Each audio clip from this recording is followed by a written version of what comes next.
That is not a problem for me. If he comes or not, I don't care. But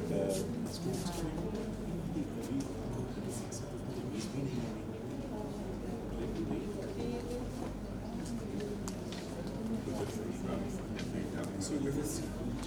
Here what I do is I start with the relevant to today's topic. Just make them move here and there a bit. And till such time others will join.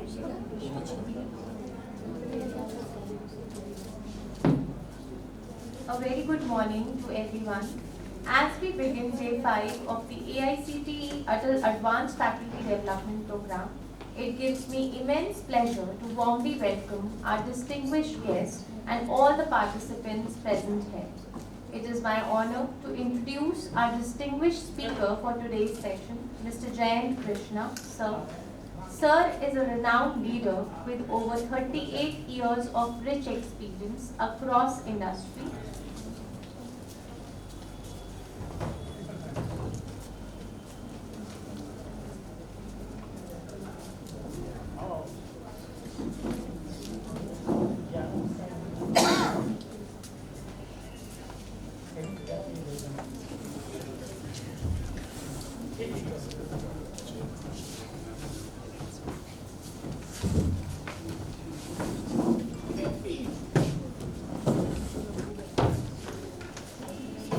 A very good morning to everyone. As we begin day 5 of the AICTE ATAL Advanced Faculty Development Program, it gives me immense pleasure to warmly welcome our distinguished guests, our respected principal sir, all the faculty members and all the participants present here. It is my honor to introduce our distinguished speaker for today's session, Mr. Jayant Krishna, sir. Sir is a renowned leader with over 38 years of rich experience across industry, government and academia. He is the former CEO and Executive Director of the National Skill Development Corporation, where he played a pivotal role in the implementation of the Skill India mission. He has also held several leadership positions at Tata Consultancy Services and currently serves as an adjunct professor at IIM Lucknow. A recipient of the APJ Abdul Kalam Award for Innovation in Governments, Mr. Krishna is widely recognized for his exceptional contributions to digital transformation, technology, skill development, and public policy. Today, Sir will be delivering an insightful session on understanding digital transformation, concepts, trends, and impact. Before we invite Sir to address the gathering, may I request Principal Sir and Ramkrishna Sir to present a plan and a memento to our esteemed guests as a token of our warm welcome, respect, and gratitude.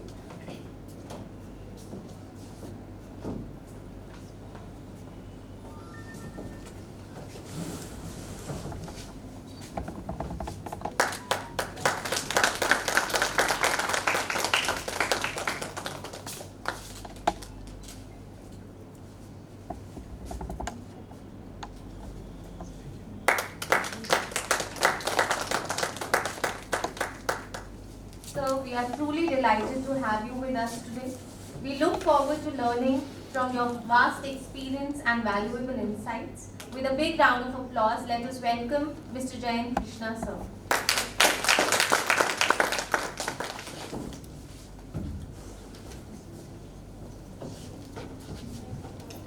This is okay.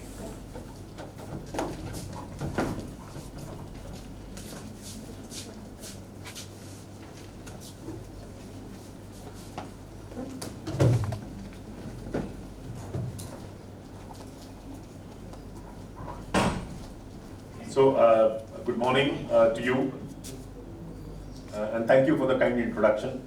It almost sounded like a matrimonial biodata, but believe me, it's happening 35 years too late, so it doesn't do me any good on that front any longer. It's very nice and a good feeling to come to the National PG College. Especially since my early childhood education happened in an institution of the same society that runs it, Motilal Memorial Society, called Bal Vidya Mandir. And before I went to Colvin Talukedar's College, I studied there. So in a way, it's a homecoming.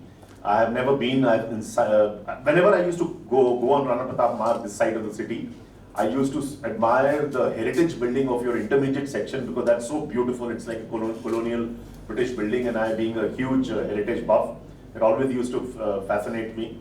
So wonderful being here. While I have no major insights into the college, but since the time I have come back to Lucknow from Delhi, I keep meeting people, interacting with the academics.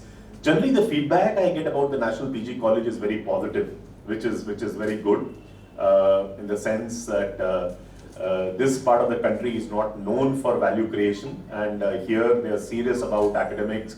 I mean, this morning, the head of the Department of Computer Science and Management, they both told me that you still have the concept of parent-teacher meeting and so on and so forth.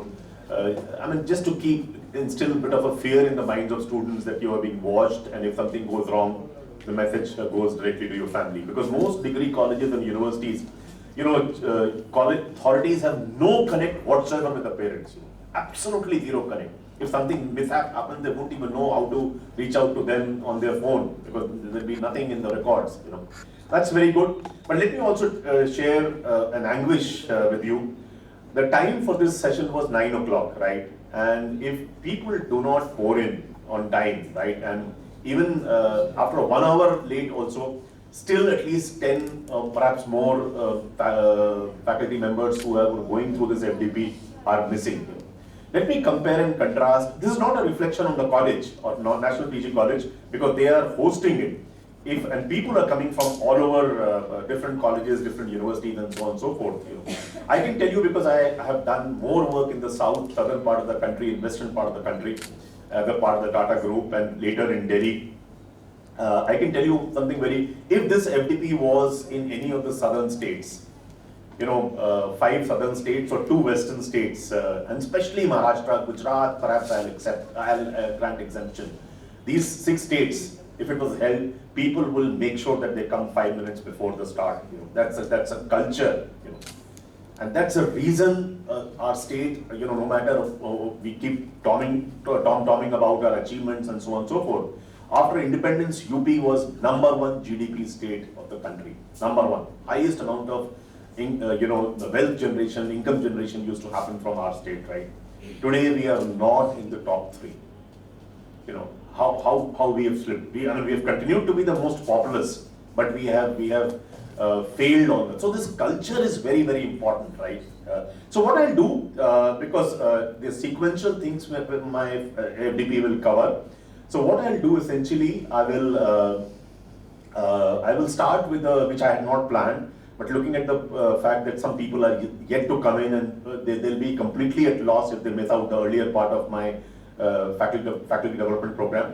I will start with a small icebreaker, right? Are you all game, right? So can you do one thing? Just for this exercise, there are a lot of chairs and round tables there, right? So each table has almost 6 chairs, right? So randomly go there and sit on the tables. There should at least be 3 tables which should get filled up, and go there, and then I'll share the exercise. Can you get up immediately? Let's not waste too much of time. Make sure that no 2 people from the same college are on the same table. Make sure no 2 people.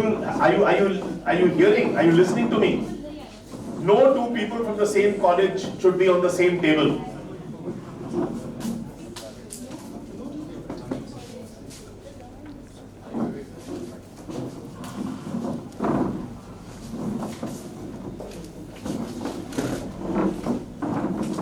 we have, no, let's not have,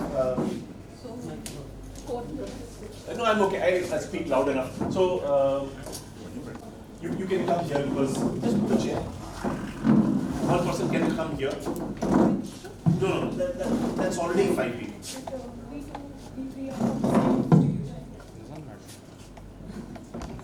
All right, I'll grant that exception.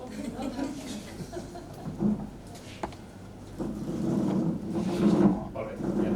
So now, the directive is very simple. We are, let me go back to.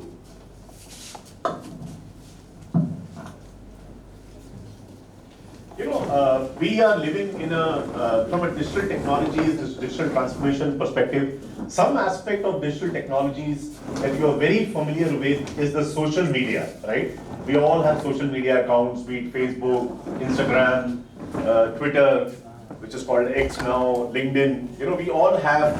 Is there anybody who doesn't have any of the social media accounts? Is there anybody in the group?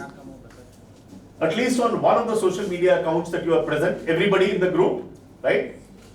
Right? And you all, are you all carrying your smartphones with you? You are? Yeah. Any exception who doesn't have a social media account? It could be anything. Could be Facebook, could be Twitter, could be Instagram, could be LinkedIn, Threads, whatever, and you're carrying your smartphone, right? See, so social media is all about, building conversation with your clients, with your friends, with your relatives, with your consumers from a business perspective, right?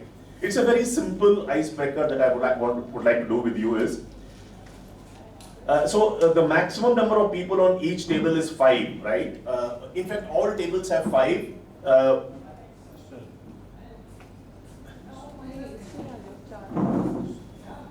Give him a big round of applause. Excuse me, what's your name? Sir, Sachin Bhatt. Why have you come late? Sir, due to traffic. You did, so did you think that it's a Sunday, there'll be no traffic? No, sir. Which college you come from? Sir, I am from BVD University. Should I escalate this to Mr. Akhilesh Das's fun? That you come 1.5 hours late for a FDP? No, sir, it's a pardon for mistake. Yeah, please sit down.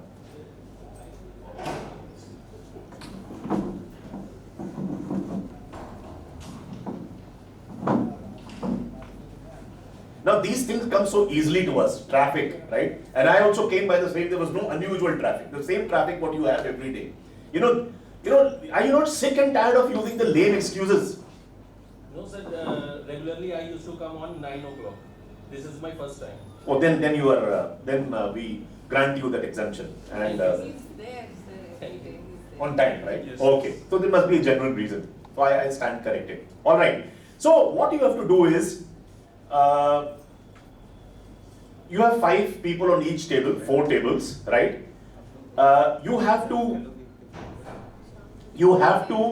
look at the social media account of, each person has to look at the social media account of other 4 people, right?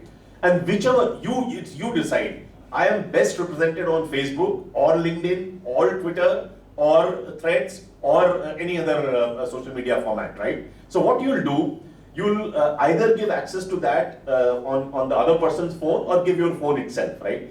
What you have to do at the end of the day, each person has to do for other 4 people on the table, one very unique aspect of the person without talking to the person, but just leveraging the information from one of the social media accounts, right? See, if you say, XYZ is a associate professor in National PG College, that is nothing unusual about it, right? That you'll see in the top profile itself. The more unusual thing you will find out, right? Generally, some of the social media accounts like Facebook and all will be more personal information. Some of them like LinkedIn will have more professional information, right? It's totally up to you. Your personal aspect or professional aspect, but something very distinctive, unique, about that person. And there'll be a couple of prizes for people who find out something most unusual, right? If you'll say that, oh, this person is there, he has a spouse. There's nothing uncommon about it, right? I mean, so find out something very, this thing, right? That very, very, very different, very distinctive, which others are unlikely to have, right? And share with us one-liner. Are the instructions clear? Right? So you each have to go to the social media account of the other 4 people, right? One by one, right? And find out something which is very distinctive about that person, right? See, today, you are no longer an isolated entity, right? And social media connects you with audiences all over the world, right? And here we are sitting at the same table and trying to find out something very uncommon, something very distinctive, something very unique about you. Chill will do that. I'm okay. Right? Start the process. You just get, because there are 4 people that you have to do for 4, you have to do for 4, so you get 10 minutes for this.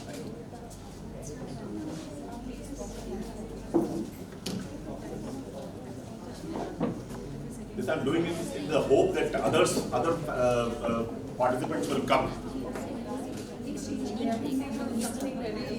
Huh? This is something which they are missing.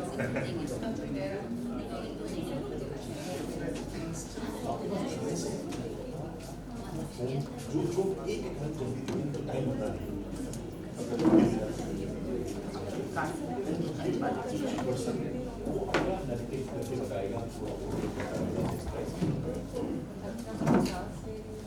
और wait मत करिए सबको उन्होंने इनको दिया तो आपके पास किसी और का होना चाहिए optimise the time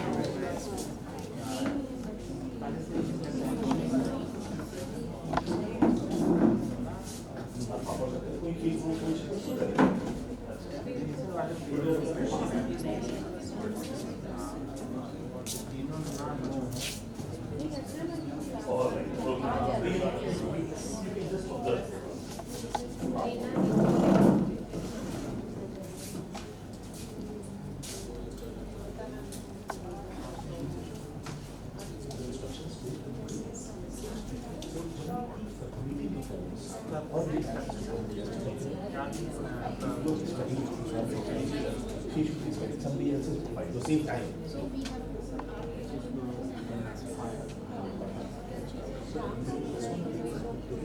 You know, miss एक टाइम एक ही something else.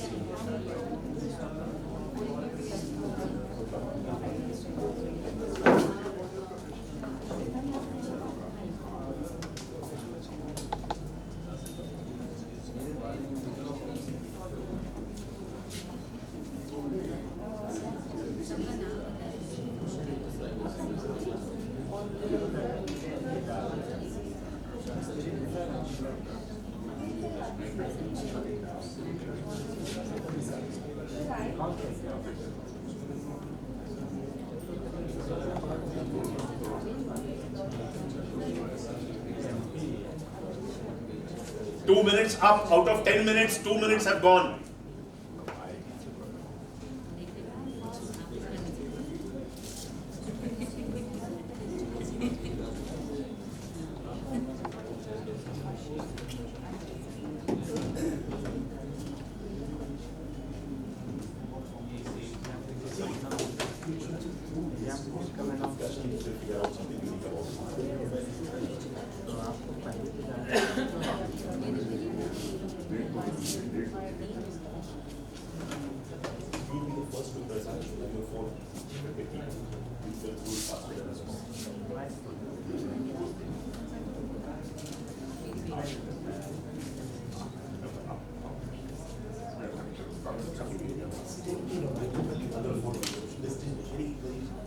Unique.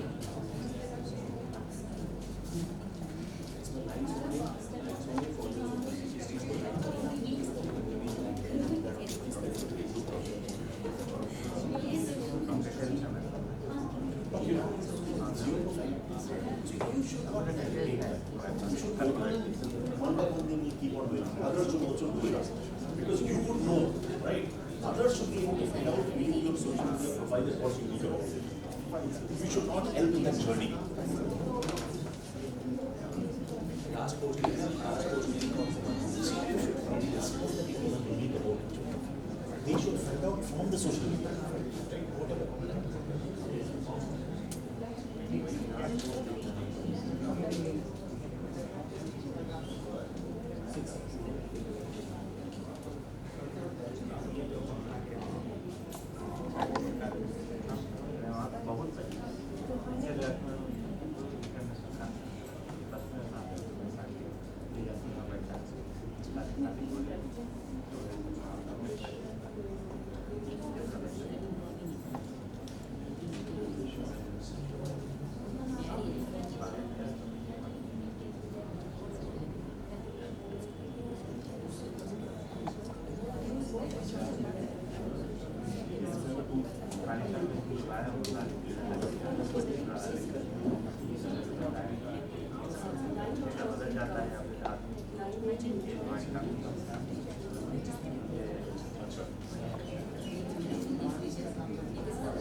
retract my words. Thank you.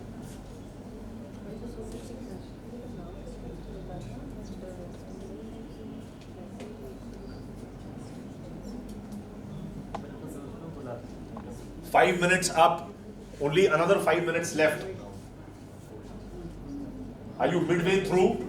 4 लोगों में at least 2 car you're ready with the distinctive thing. Otherwise, the idea is not to waste too much of time on this, right? There's a lot to be covered.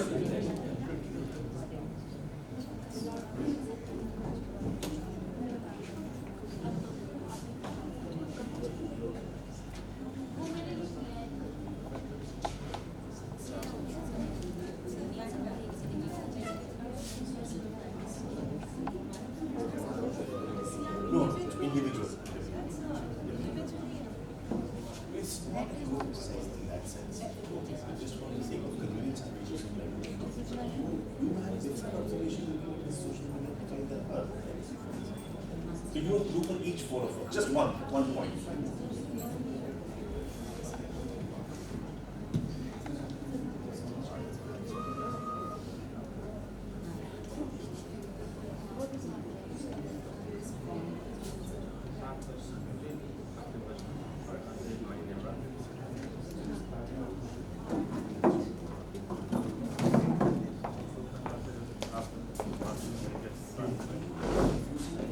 Just see which way it goes.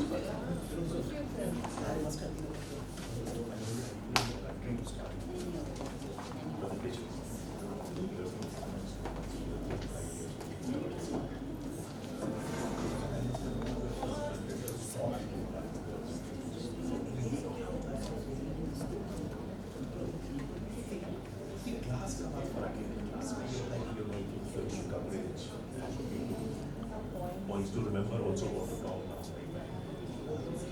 Talk.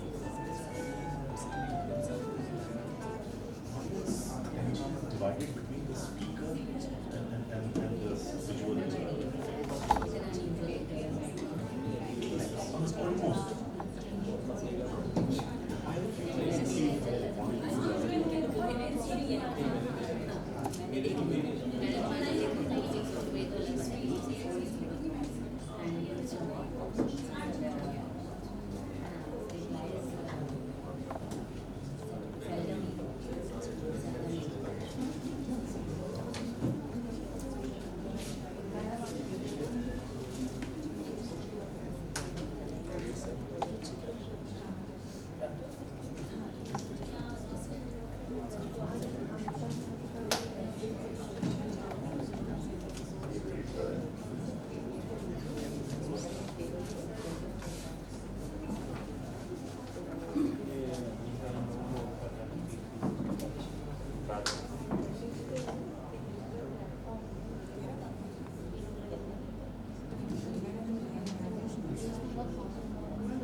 Last 2 minutes left.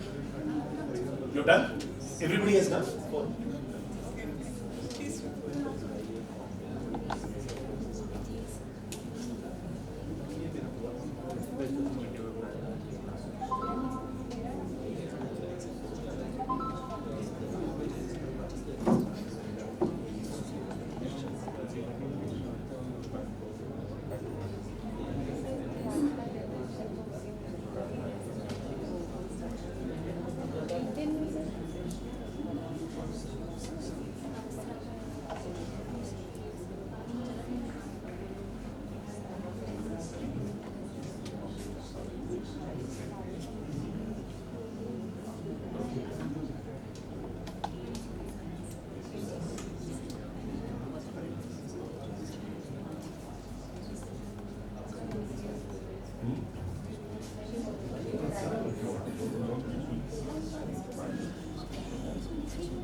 Yeah, I think we can't lose more time. This team is ready. Give them a round of applause for being the first to be ready.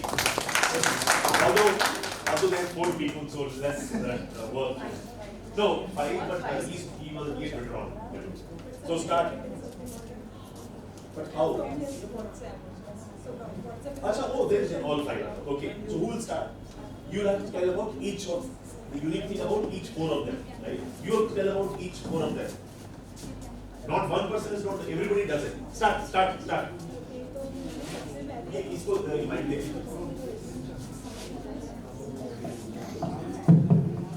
तो मैंने सबसे पहले Sunil sir के बारे में लिखा है। मैं इनको जानती नहीं थी, बट मैंने इनका सोशल मीडिया लाइक फेसबुक को मैंने स्क्रॉल किया और इनके जो मैक्सिमम पोस्ट है वो है No storytelling. Okay. One thing unique about the person. We are not interested in the process. Just what is something unique that you have found? Sir जो मुझे सबसे यूनिक कैरेक्टरिस्टिक्स इनकी लगी इनकी पोस्ट के थ्रू वो ये है कि ये अपने बारे में लोगों को कम बताते but he appreciates the efforts of the other person. ये इनके जो मैक्सिमम पोस्ट है वो दूसरे जो पीपल हैं उनके सक्सेस स्टोरीज की शेयरिंग ज़्यादा है in comparison to his photos. तो ये दूसरों को बहुत ज़्यादा अप्रिशिएट करते हैं। He is a person who generally very.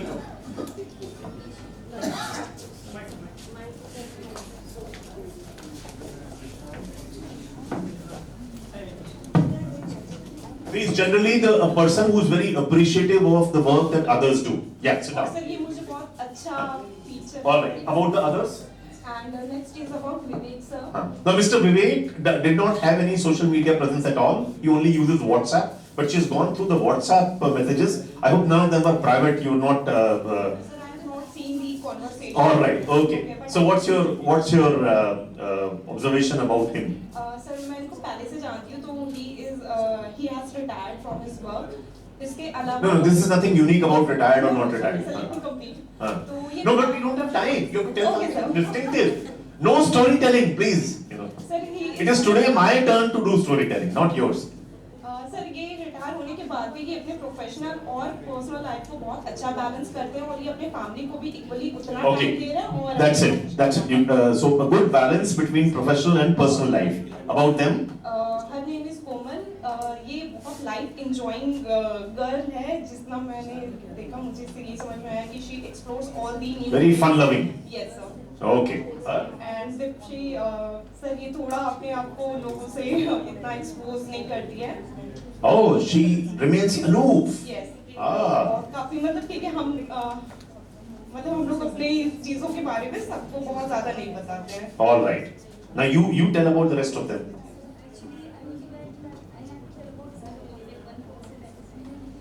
No, but did you find problem with my articulation? Why did you have a different understanding than the other tables?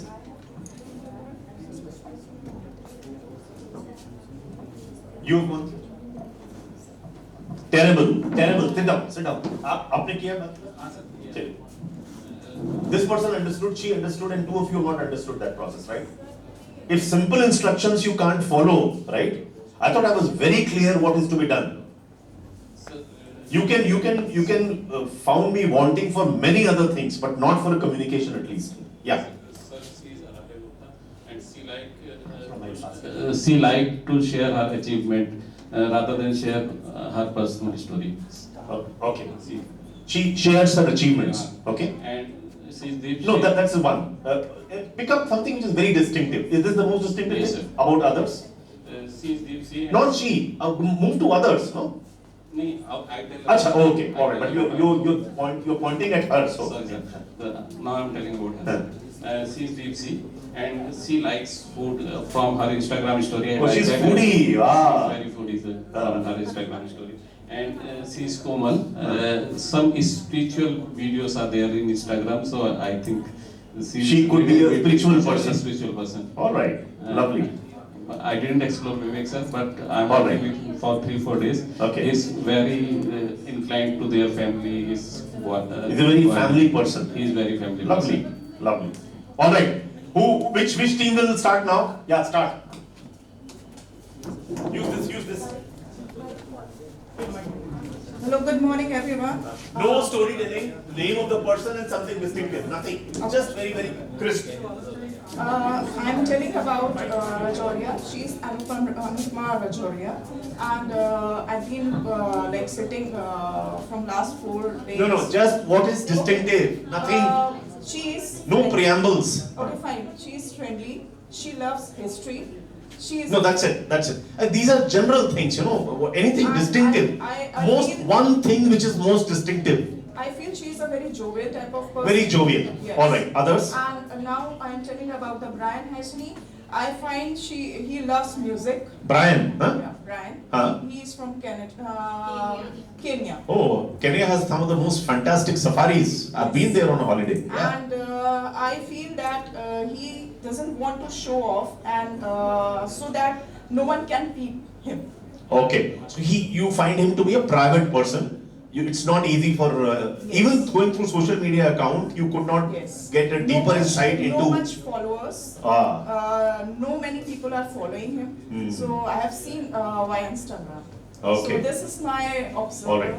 And what music you love? Which music? Bollywood music or African music? What do you love? Different kinds of music. Oh, lovely. You play, which instrument do you play?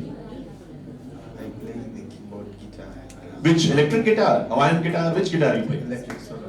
Oh, lovely, lovely. Yeah, so one of the days you should have his guitar performance. You should bring his guitar and, yeah, all right. Yeah, so now you have to tell about him. Oh, sorry, you haven't not completed, no?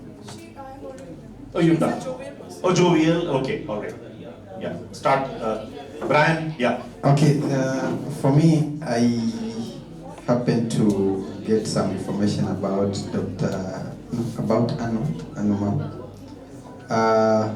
One of the things that I've seen is that she is an intern, a former intern of IGNOU and a teacher. But what's unique about her?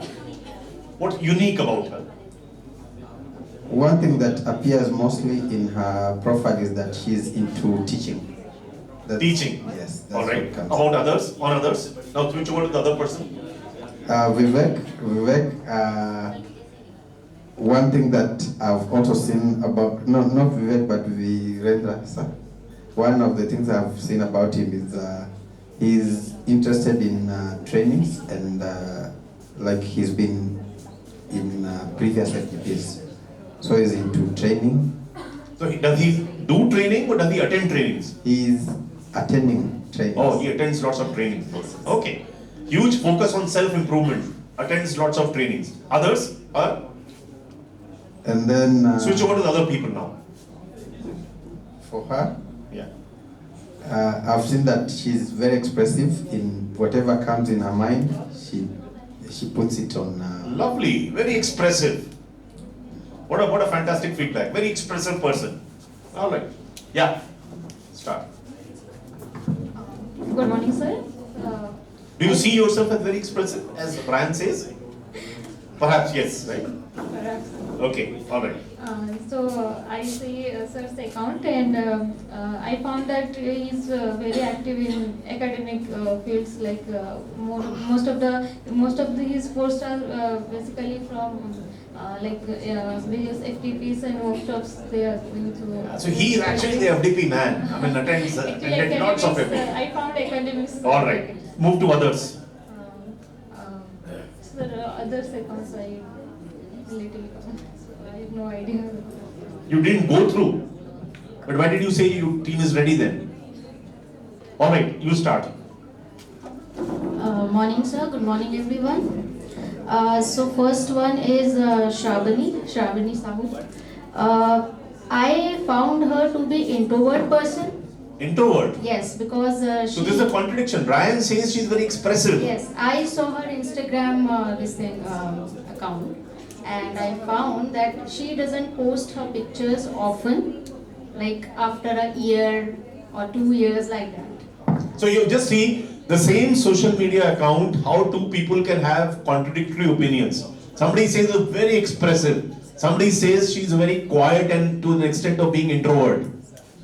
No, both could be correct, because see, because huh? because Oh, of, two different accounts. Yes. Okay, all right. Okay, second is Ashi Rastogi ma'am. I found her to be a spiritual person. She visits temples often, like Ujjain temple and like that. So काफी सारे Spiritual person. Ji. All right. Okay. Next is Brian. What I found different is You don't even have to say what I found different. Just name of the person and what have you found. Yeah. it was his account, but the picture was of his wife. So I found it a bit funny. So he's at least not a male chauvinist person at all, right? I mean, his Insta profile picture is that of his wife. Facebook. Facebook. Okay. All right. Okay. Next is Sir Virendra Maurya sir. Like everybody has said, he's a kind of like he's attending seminars, FDPs. But I found he doesn't visit much of the places like people have interest in going to new places or explore. Things. At least he doesn't put it on us on social media. Social media, yes. Okay. Thank you. Good morning, sir. From my opinion, she is the alumni of Lucknow University, and her date of birth is 5th Feb 2000. But date of birth is not distinctive, right? Idea was to find out something distinctive about the person. And I saw his account, and he is the married person, and she worked in the Charak Institute. Yeah, presently you are working somewhere else, but in past she worked in Charak Institute. In? Charak. Yes, sir. Charak, the pathology people. Management Oh. branch also. All right. Yeah, but I mean, what feedback I'll give you, the things you've said, maybe they all are correct, but there's nothing distinctive about her, about any of them, right? Those are matter of fact things, Idea is to, today's day and age, why I have given you the exercise, very often a social media profile of a person gives you very, very deep insights, right? But you should know how to access that, right? Otherwise, he's a teacher, he does this, वो तो आपके CV में लिखा होगा, profile में लिखा होगा. Idea was to find out things which are beyond the profile, right? Beyond the CV, right? Yeah, you can start. You have a phone? Can you pass out the phone to them? Quickly, I'm slightly worried with the time we are spending on this. Okay, so good morning everyone, and for my team I'm going to start with Dr. Kamal now. He is a consistent, calm and simple down-to-earth person. From the very 13th of this session. That's it. Just stop he's there. Good person. Calm, down-to-earth person. All right. Next is Vishal Tiwari. He is a disciplined learner and an exemplary individual, a sage personality, I can say. Sage personality, sir. Sage personality. Sage? Yes, sir. He's almost like a sage. He is, I think, because what I have observed in these 5 days, his personality. No, that was not the idea to find out from 5 days of work. From social media account. Right? No, sir, that social media and that 5 day, they are complementing each other. So it's quite true. So behind this apparent sage could have a lot of mischievous and naughty stuff also, right? I can also say the same. Next is Dr. Ruchi. She is a pragmatic, time conscious and social awareness campaigner. All right. And last but not the least, Devyani Paliwal. She is a preacher, simple and a religious awareness calm person. Lovely. That's it. Lovely. Thank you. Next. Mr. Sage. Okay, first I will start with Kamal sir. See, he is very consistent and purely focus on education. Like I can see in his profile. And only one thing which is very distinctive, right? Quick. Okay, and although he is less active on social media, but more people are searching about him. So, are there more girls searching for him? All right. Okay. Next, Nitish sir. He's very active on social media, 138 posts, and he's profile conscious. Like he's maintaining his profile on social media very good, very in a better way, and he loves traveling and. I think that's important, right? Social media is, in a way, in today's, whether you like it or not, that's a mirror of what you are, right? Yeah. If you can't maintain a profile, better don't have an account. And maintaining a profile doesn't mean that every day you post something. It doesn't mean that. But whatever you post has to be reflective of what you are as a person, right? Because people can draw wrong inferences. People can draw, I mean, today a lot of companies engage professionals because their HR teams may not have that kind of bandwidth to find out, go through the social media profile of the person and figure out that what kind of a person, he or she is. Yeah, and he is also involved in diverse kind of activities. And next, People, I'll tell you, in interviewing techniques, people go to an extent of, if somebody is too much of a foodie, right? And from a look and feel of the picture, you can say the person is obese, right? The impression people get is that he's not health conscious. I'm just telling you what kind of inferences people draw today, right? It's very important, either you don't, it's okay if you're not there on the social media, if that's a kind of choice you exercise. But if you're there, even there's no point in being there on half a dozen social media handles, right? But wherever you are, as somebody said about him, have a profile which is reflective of you. Otherwise, it can do you more damage than good. Yeah. okay, next, Divyani ma'am. He's less active on LinkedIn, but very active on YouTube. And she is a high grader. What does she post on YouTube? YouTube, she has two channels, and they are distinctive in kind. One is spiritual based, and other is based on teaching. So her own content she puts, Yeah. right, on YouTube? Yeah. Okay, alright. So her interest is spirituality and teaching. So there's a digital creator already here. Alright, next. Next, Ruchi ma'am. She has 0 post and 106 profile views. So people are searching about her, and she is more focused on real life than on social media because. Okay, we can stop there. We can stop. Anybody left? No, but you have covered all 4 now. Yeah, because she is not maintaining the profile, but she. That's okay. That's a deliberate choice she has made that I'm not a social media person. But she's. There are people who do that. Time conscious. Alright. Okay. Time conscious. First of all, thank you so much, sir, for expressing my views about in very less time. So I would like to start with Dr. Kamal, sir. I can see he's very consistent in his work area. And next, Dr. Ditesh, sir. His area of interest, I can see he's very eager to learning something new in each and every day. And next is Vishal, sir. I can see he's very, he has expertise in his domain. And now next is Ruchi ma'am. She is very courteous and good in nature because I have a lot of good experience with. Here no personal experiences, only the social media experiences. So I can. So here you have heard a bit, otherwise your other 3 were very distinct and one-liners. So That's what we I can say wanted. one word. He's friendly and natural. Okay, alright, sit down. Thank you so much. Good morning, sir, and good morning, everybody.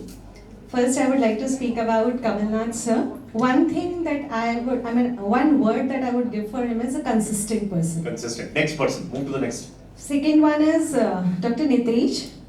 He's an epicure. And yes, one thing more what I noticed from his profile was that he has all his posts related to what he has, on what he's working. Alright, work-related post. Yeah, work-related post. Talk to the which Vishal, platform? sir, a good researcher in various disciplines. Interdisciplinary researcher. Alright. And Divyani ma'am, she's simple and sober, and all her posts are spiritual posts. So I'll agree with someone said she's a good preacher. Round of applause. She was very, very consistent, very sharp and crisp with her words. Thank you, sir. Yeah. Quick.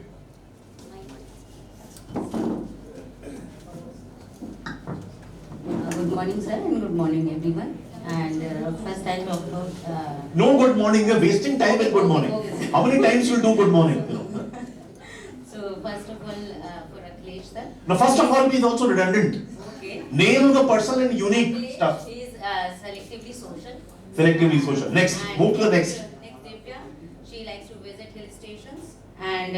That's it, next. Yeah. Which is not And very distinctive, so, right? Okay. Mansi is very introvert. Introvert. And Sachin believes in The three people in the group who come across as introvert people, right? One on this table, one on that table, and one here. Okay.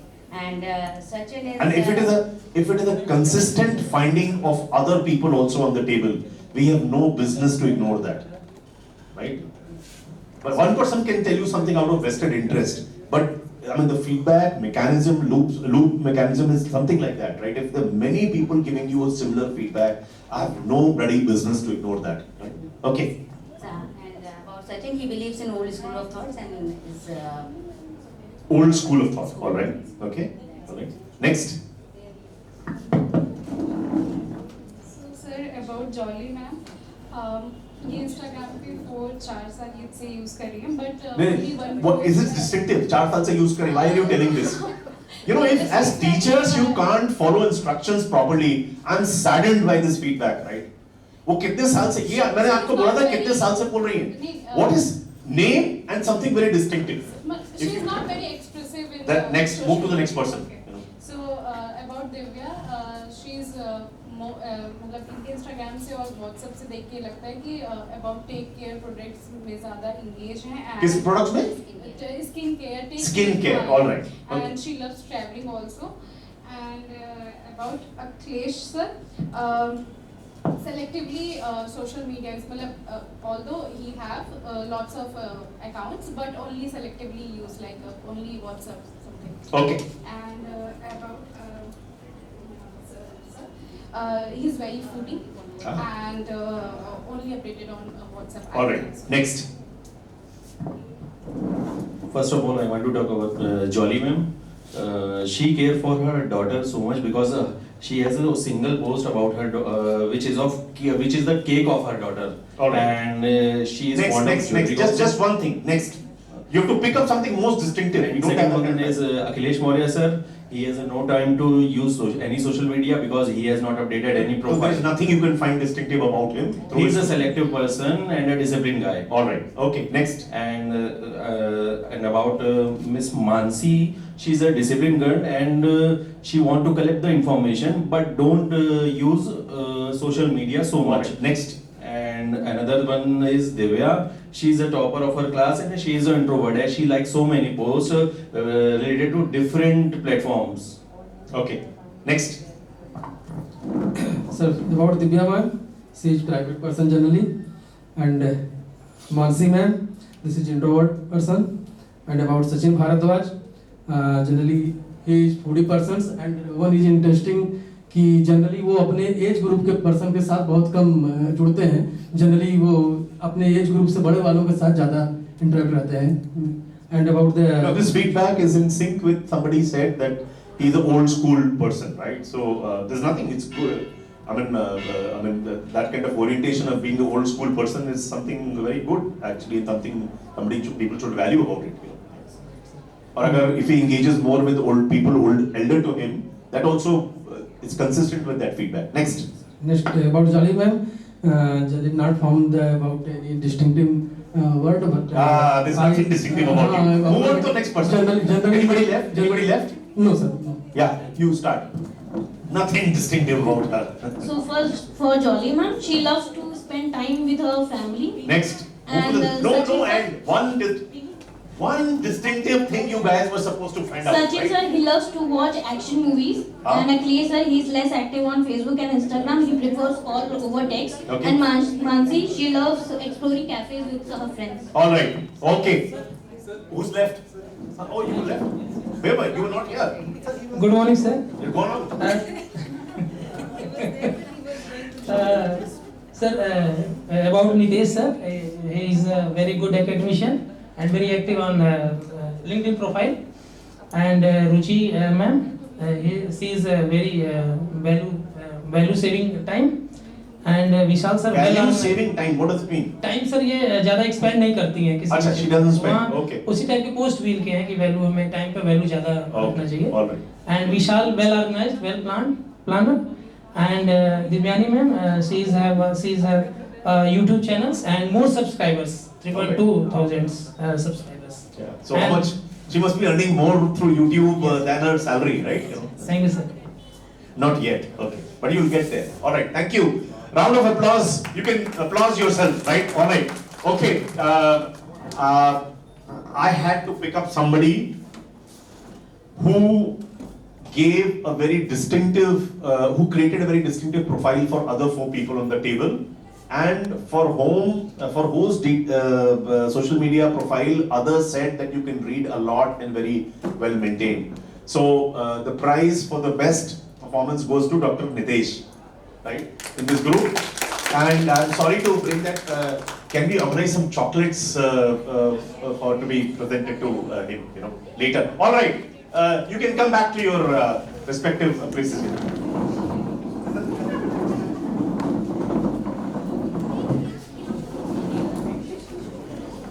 Come right in the front. Come in the front.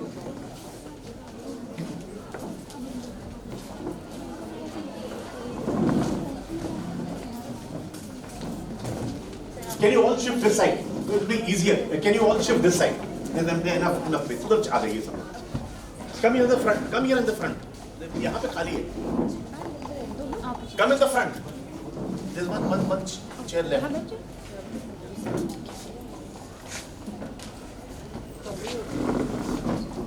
Sir. ये camera डालिए.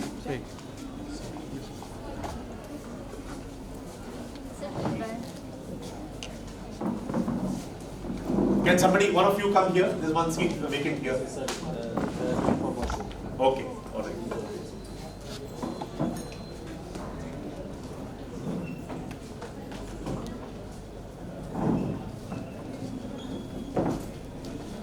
All right.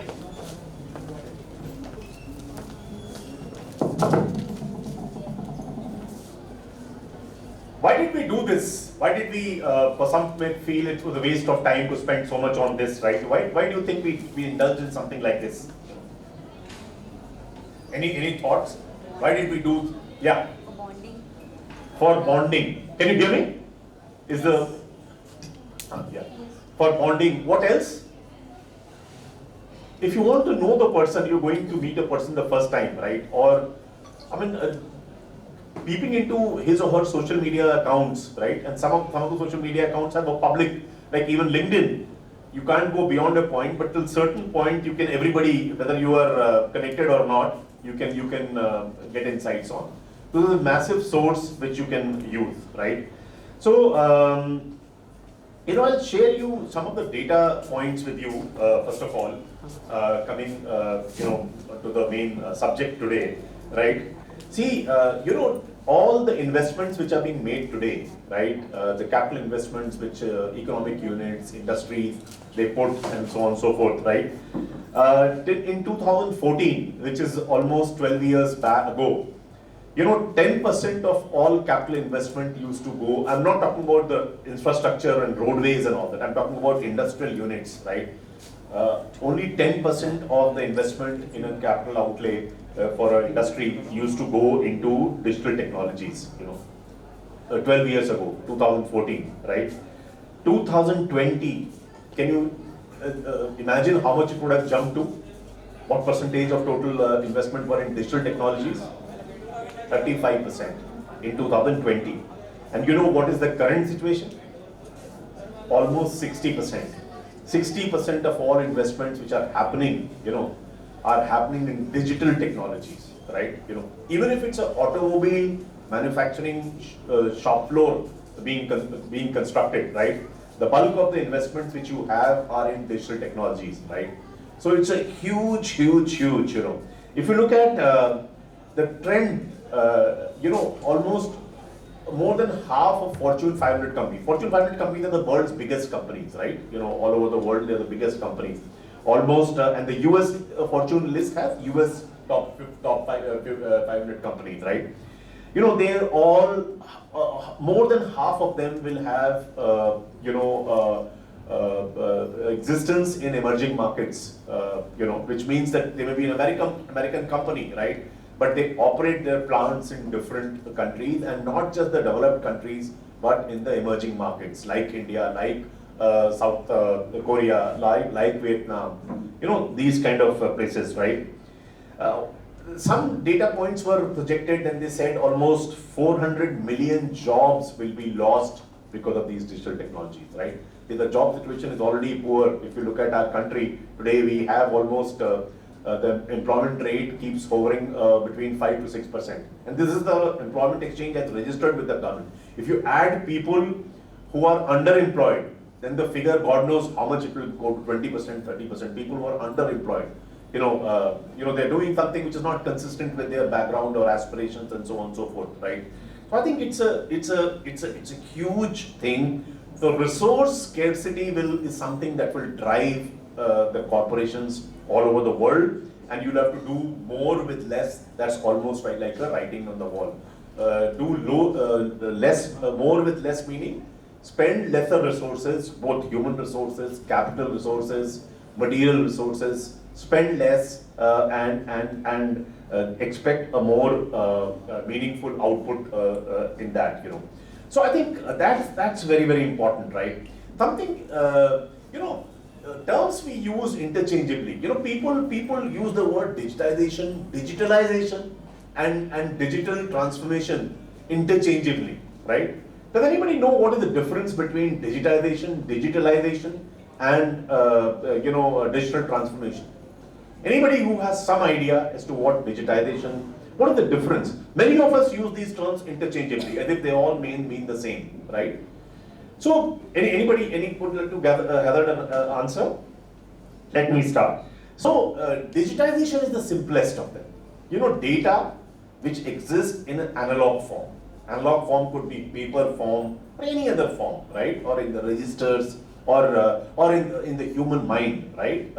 So any data which exists in a human in an analog form getting converted into a digital format, right? If you put that data in Excel, if you put a data in a database, right, into Oracle or any other database you put it, right, it becomes digital data which can be manipulated, which can be used for decision-making purposes, right? So digitization is the simplest among the three things that we talked about, which is conversion of analog data into digital data, right? I mean, today you may have for example, at National PG College, suppose all attendance records are in manual registers, right? If you're able to automate, convert those registers into a digital format where attendance of people can be tracked, that becomes a digitization. Now, what extent of digitization is a different thing. Now, the second process, which is very, very important, is called digitalization, right? Now, what it says, the analog information under digitization that you have just converted into a digital format, right? It is to be used, information, such digital information will be used, for making complex processes easier and more efficient, right? You understood? Digitization is conversion of analog data into digital data. Digitalization is using that data that you've just digitized for improving your operation through process simplification, process optimization, and eventually cost reduction, right? Can you give me any example of, digitization, no-brainer. Anybody who goes through first stage of digitization, you can give those examples, right? As I gave you about the attendance records of National PG College, right? Digitalization, can you give me any example in real, suppose a company, when do you say it is digitalized? Yeah. So like we were calculating things manually, and now we are calculating things on softwares and computers. That is digitalization. And we are putting our records in software form, that is digitization. That's right, absolutely. So digitization is very clear. I'll go a little further in digitalization than what you said. Actually, if you use the digital data analog data that you have converted to digital data, you're able to use it for some process optimization, process simplification, cost reduction. You're using, like for example, a manufacturing company going for an enterprise resource planning solution like SAP, right? That is digitalization, right? Because data you converted into digital form, now you're using it to run your business processes, right? That's very, very clear, right? So I think that is called digitalization, right? Now, what is digital transformation? Digital transformation is far more transformative. It is far more radical. It is almost like rewiring the organization itself, right? Now, what does it mean rewiring the organization? It means the fundamental rethinking of what my product should be, of how I should reach out to customers, what should be my value proposition, everything getting being considered from that perspective, right? So it's a fundamentally different way of thinking about business, right? When you go for a ERP like SAP in digitalization, it is not a fundamentally different way of doing it, right? There's a digital data available. You're using software for materials management, for procurement, for issuance, for all these things you are using it, right? You're doing financial accounting through ERPs, F&A module, and so on and so forth, right? Whereas in digital transformation, which is today's subject, it is a radically different way of designing the business itself. We'll give you some example. And when you rethink a radical, a fundamentally different way of designing business, you optimize the overall operations, you improve and enhance the customer experience, and eventually all this has to be focused towards increasing my return on investment, profitability and return on investments, right? Why do you do all this, right? Why do you make changes, keep making changes in your business model, right? Why do you keep reinventing the wheel and doing the business very differently from what you used to do, right? At the end of the day, in a business, because today what we'll cover will be from a business perspective, right? Because the students that you will prepare, that you're supposed to guide through your respective subjects, right? They will go, majority of them will work in the industry, right? So my entire focus is from an industrial perspective. Although digital transformation can even be attempted in an educational institution, it can even be done in a hospital, it could be done in a municipality. Everywhere there is a scope for digital transformation. But today, whatever I'll cover, our entire focus would be on as I just said, on industry, right? So, it is essentially digital transformation is some kind of a rewiring of the organization. You completely rewire the organization, right? And how do you if it's a paper-driven organization, if you rewire, that will not become digital transformation, right? You have to use digital technologies to rewire the organization, right? That's very, very important, right? So what are the main aspects of it? That one is absolutely, technology all over the organization. Every walk of life, about every aspect of the business will have something to do with the technology, right? It changes the way you operate, fundamentally changes the way you operate and deliver value to people, right? Very, very different, Even more importantly, it is a cultural shift. When you go for digital transformation in an organization, even a university or a degree college like this can go for digital transformation, right? So it's a cultural shift that almost forces the organization to continuously change and keep challenging the status quo, right? That mindset, digital transformation, deployment of technologies for redefining the product and services that you are delivering, and how do you deliver, how do you optimize, how do you reduce cost, how do you optimize the processes, how do you deliver the customer value? Those are of course there, right? But important thing is that you have to challenge the status quo, right? Companies which have not challenged the status quo, right? What is the company that used to be in photography business? Kodak, right? When digital photography came into being, Kodak was ahead of the competition.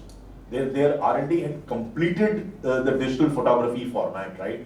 But their management did not implement that, saying it will eat into my existing business. What was the existing business?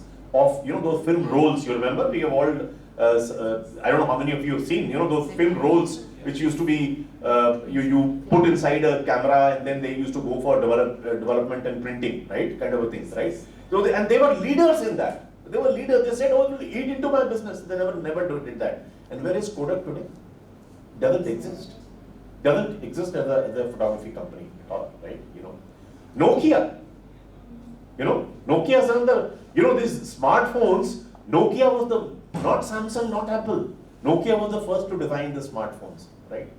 Why they didn't do for a similar reason as the Kodak, right? While Nokia has survived, they have not disappeared from the business landscape as Kodak, right? But Nokia is a pale shadow of what that company used to be once, right? And nowhere as compared to Apple and Samsung, right? Because they refuse to change. So in digital transformation, technology help will obviously take, otherwise digital transformation cannot happen. Technology help two ways. One is, or three ways. One is to redefine, to recalibrate the product or the service itself, right? The product or the service that, we'll give you examples of that, right? Shortly, right? But more importantly, you have to, one is the product change, other is the process change, and eventually, your outreach to the customer also changes, right? Today, you can retain in an era where brands are losing relevance with every passing year or even a few months actually. The only way to long last the romance between you and your customers is to keep on delivering value, right? Today, earlier people used to talk about customer satisfaction. Now that is not enough. You have to keep the customers in a state of delight. I think that's very, very important. You have to keep the customers in a state of delight, right? So I think I repeat that in digital transformation, the fundamental step, I may have talked about number of things, right? But the fundamental change is mindset change. What is that mindset change? That you have to keep changing this, challenging the status quo. Status quo meaning things will remain the way they are, right? You have to challenge the status quo. No, there could be better way of doing business. Otherwise, you'll become the Kodak and the Nokias of the world, right? So, process. Let's talk about different aspects of what do you call it? Digital transformation, right? The first being the process transformation, right? The entire workflows, right? How does information travel from your faculty member to the head of the department to the principal or vice chancellor of the college, right? What is that process flow, right? Can you reinvent that process flow? Can you start thinking? Can you use cloud, right? Today, more and more people do not necessarily use big data centers and servers and client server technology and so on and so forth, right? More and more people are using web-based solutions, and those servers are not hosted inside your organizations. For majority of them, the servers are hosted on the cloud. Cloud meaning not the cloud that you see in the sky. Cloud are nothing but data centers, big data centers where the cloud service hosting companies have thousands and thousands and tens of thousands of servers, and those are utilized by different clients at different points of time, and they have disaster recovery sites also. At some place they will keep that data, some other place they will keep on have a DR site in a different country, in a different zone on this earth, right? So very often the process transformation also uses artificial intelligence.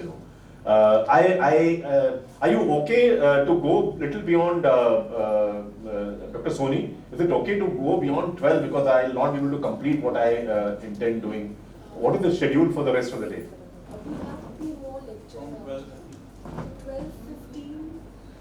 12:30, please. Next session. So can you want to have a tea break now? Because there's a tea break also. You want to have?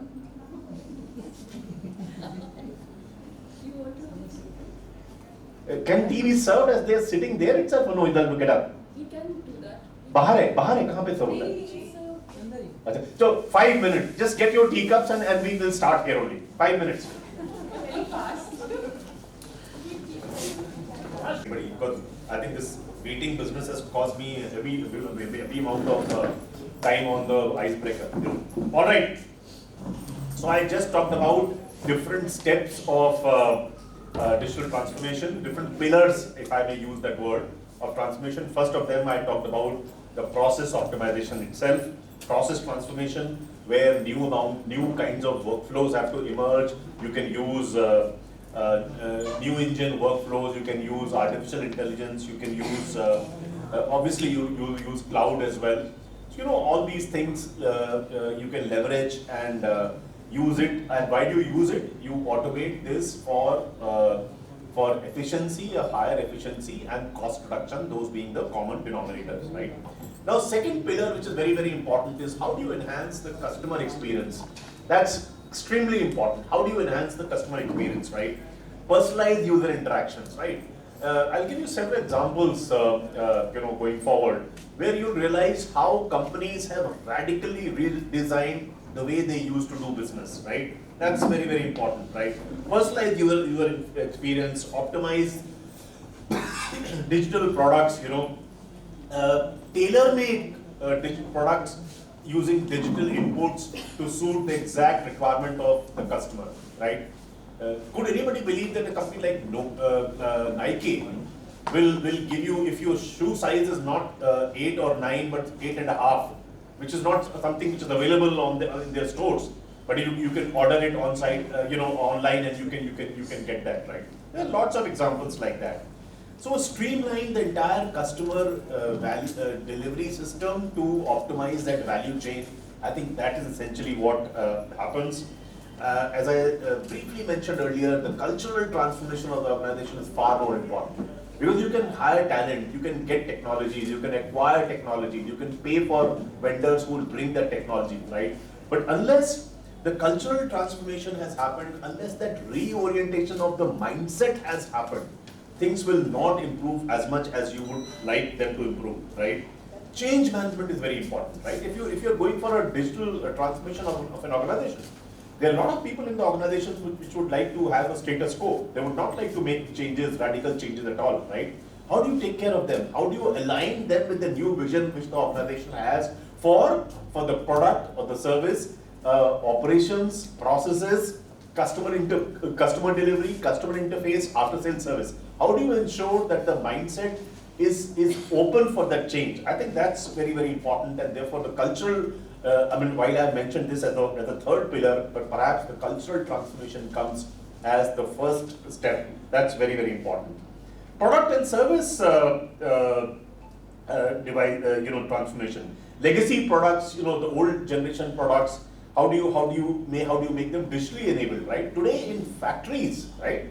There are factories today where there's no need for any worker or a manager there on the shop floor at all, right? You can control the process flow on the shop floor sitting somewhere else through IoT devices, right? Internet of Things, you have heard, right? What the Internet of Things is? Internet of Things is nothing but using the sensors on machines, which enables the entire manufacturing process to be managed and controlled even from a remote location, right?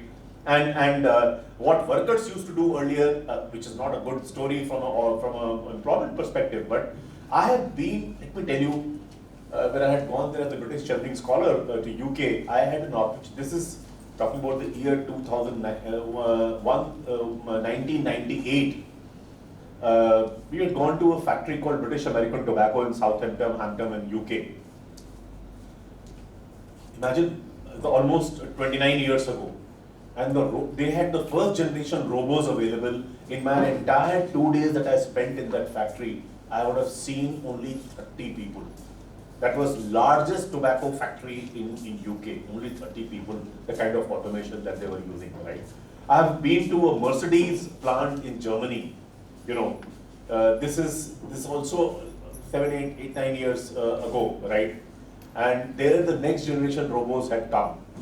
In some of the shop floors, I couldn't find a human being at all, right? The entire work was being done by robots, right? See, through a prism of timelessness, some of the people who believe in the old thought, old school, old ways of doing things, can hope that this change will not, bother us, right? See, today, anything that you do, we are in for a global competition, right? I'll give you a very crude example, right? You've seen all Lakshmi Ganesh ka jo statues hote hain Diwali mein, jo kumhar banate hain, right? The potters, on the potter wheel, they make it, and then they bake it on fire, and then they color it, right? The potter community can say, why should we do that? We can keep on improving the product, but why should we bother about, because this is something which is localized, right? Within a few miles of the city, the potter community will deliver to all the requirements, right? Who could have imagined 10 years ago that majority of the statues that you get today will come from China, right? Could anybody have thought? So nobody, the sooner we remove this thing from our mindsets, we are comfortable in our small market, small product areas, small this thing, and we are not prone to the global competition. The sooner you remove this concept, we'll understand, right? Indian universities, right? Today, the new education policy that you have. I had an opportunity to contribute to some of the chapters. Working with Dr. Kasturi Rangan, who was the chairman of that committee. And I was also the member of a special task force set up by Ministry of Education, which had formulated, the concept for, strategic planning for higher education institutions. See, today what happens, our higher education institutions, right? How do the companies have a strategic planning department, right, which plan the future strategy and growth of the organization? Who does this work in universities? If you're lucky to have a very bright and a vice chancellor or a director or a principal of the Spark, then he or she will do it. And the next person will say, oh, all those decisions taken by the earlier guy were wrong, and let me revisit that and let me redo that, right? So how do you ensure that the strategic planning for organizations become a part of life? That was a part of that special task force, and believe me, what we saw, and in the new education policy later, today the floodgates have been opened for top 100 or 200 ranked universities in the world to have their campuses in India, right? Do you know that there are at least 3-4 foreign universities which already have campuses here in the country? You have at least 20-25 more universities knocking the doors and going at different stages of approvals from Ministry of Education to set up campuses here, right? So this competition will come in every aspect, right? How did institutions like Sanjay Gandhi Postgraduate Institute of Medical Sciences and King George's Medical University, did they ever think that they'll face competition from the likes of Medanta and Max and Apollo in Lucknow? In 10 years back, they would never have imagined that you'll have competition like that coming in, right? So every area, they couldn't care less because the kind of number of patients they handle still is very, very, very, very huge, right? So their existence is not being challenged, right? But the creamy layer of the society has moved to these corporate hospitals. They don't go to the KGMUs and Medanta and PGI of the world, unless there is a very specialized consultation which you don't have in private hospitals. Otherwise, they've all moved to the corporate hospitals, right? So everywhere there's a competition. That's very, very important, right? So how do you move? How do you digitally enable even your legacy products? I think that is the challenge. And these products need to be connected to IoT devices, as I just gave you the example of an auto manufacturing shop floor, or through software as a service, right?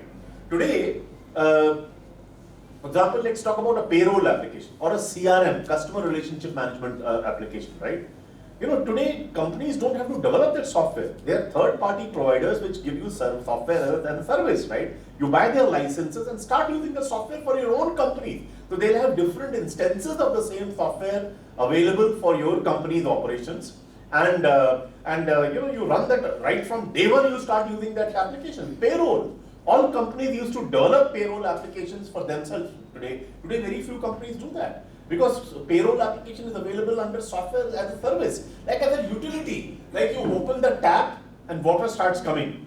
Something like that, right? Or you switch on, the electricity comes in, right? And lights up the room or air conditions the room or puts fans in the, the fans start working, right? The same way, the software is getting available as a utility, like electricity and water, right? So these are the kind of changes which are happening, right? And the huge gap opportunities. I think that's something else that we need to understand very clearly. Data-driven insights into new markets, right? Today, You go to some hotels in the US and elsewhere, right? And they have such sophisticated customer relationship management softwares available that they can tell you that this customer wants the bed sheets to be of a pink color or a blue color or towel of a grey color versus a sparkling white. And next time when you go there check in, you don't have to ask for it. They would already have catered for it, right? So how does it happen? Not because somebody in housekeeping remembers, right? Because it's all data driven, right? So unless you capture the data, how will it happen? You know, unless the person says, you know, I don't like this white bedsheet, can you make it blue or grey?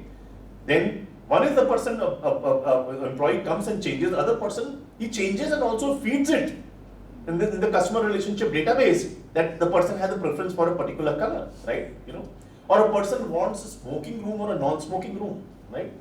You know, small things, how do you capture and then address? You know, this is only possible if you redesign the business using digital transformation, right?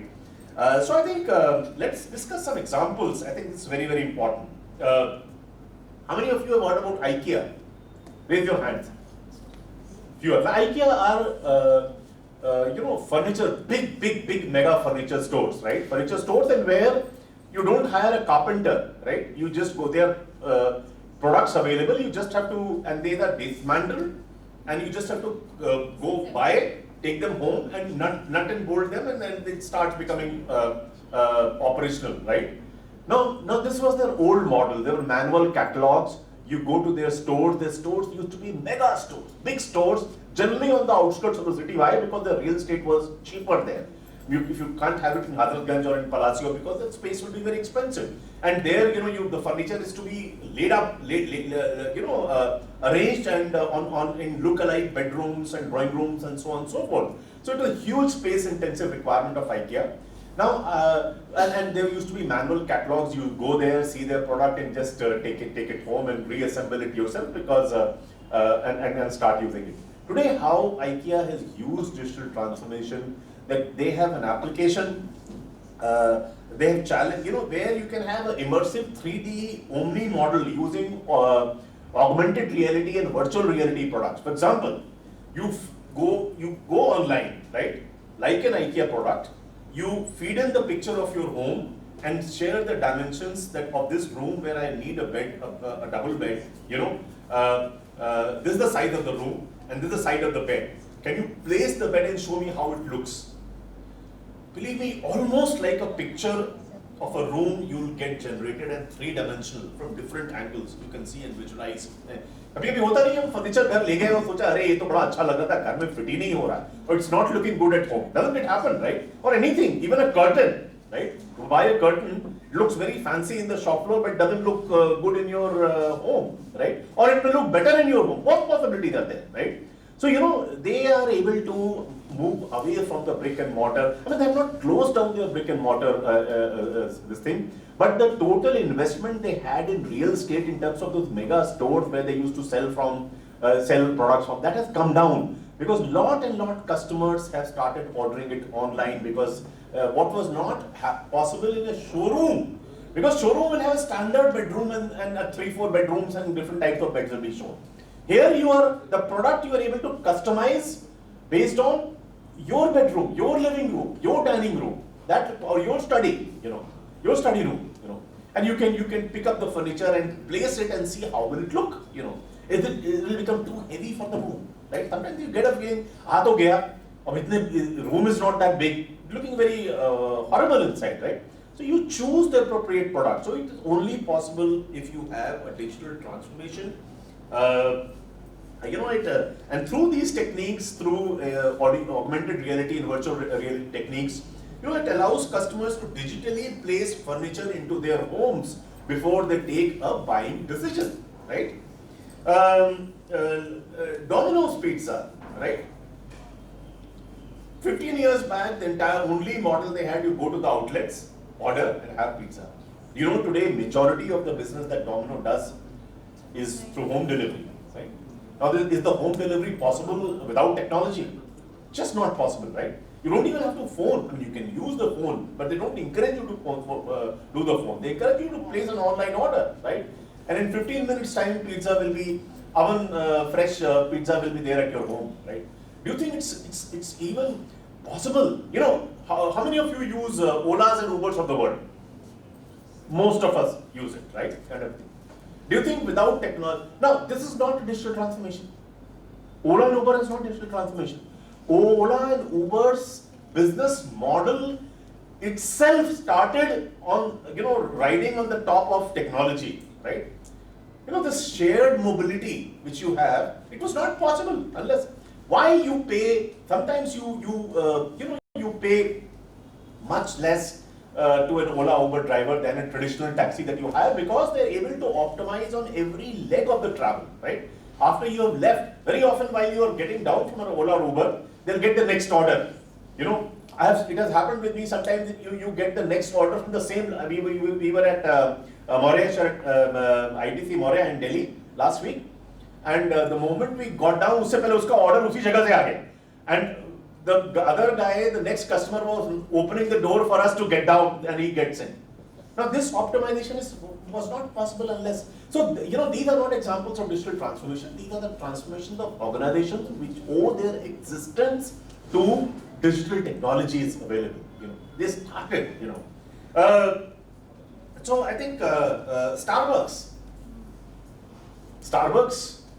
is not, their online delivery is not as big a percentage of their business as the pizza, right, kind of thing. But still, you can have customized, they have customer systems, where they know that you go for a small size of a cappuccino or a medium size or a big size. Do you want sugar free, or you want 2 sachets of sugar, or 1 sachet of sugar, or 3 sachets of sugar, right? They have stored that, right? And they will deliver you based on what you have been having, right? Now Starbucks, you can even customize. Somebody will say, I'll have this cappuccino with a hazelnut, sprinkled over the top of it, right? So they will capture that, right? And they have captured that every time you order that, in fact, that online system will even ask you, would you like us to add? Because last sale you had that hazelnut powder sprinkled, right? Do you want that? Kind of a thing. So I think, all these technologies, these are nothing but examples of digital transformation of the business, right?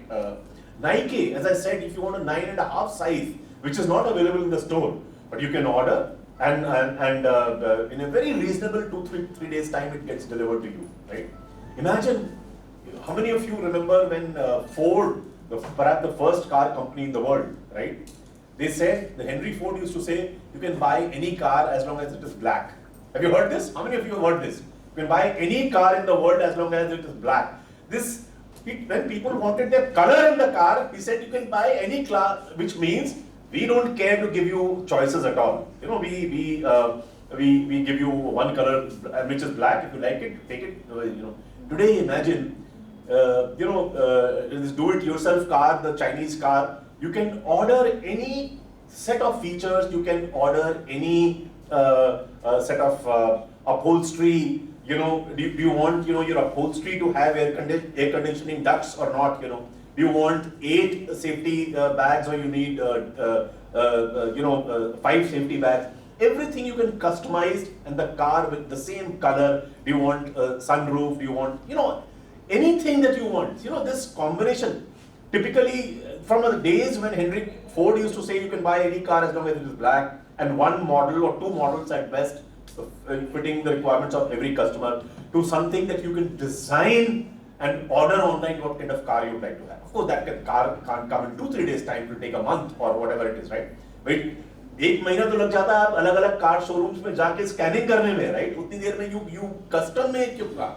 It's also only possible because you leverage digital technologies big time, right?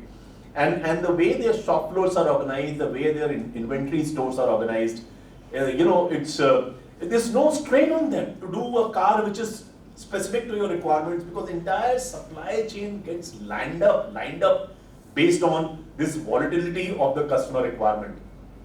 So I think that's very important. So DHL, if you look at, which is a logistics company, right? Couriers and shipments and so on and so forth, right? Just by introducing barcoding and a mirroring product that they have to read the barcodes and so on and so forth, they were able to optimize the time to shipment by about 25%. They were able to reduce time to shipment by 25%, right? So I think these are amazing things, which are happening all over the world, and you have to be very, very, very mindful. See, very often you have heard about Industry 4.0 technologies, right? And how many of you have heard about this Industry 4.0? I'm sure everybody has heard, right? So what are these technologies? We all know artificial intelligence, we all know Internet of Things, which I just described, big data, robotics, artificial intelligence, nanotechnology, machine learning, 3D printing, everywhere.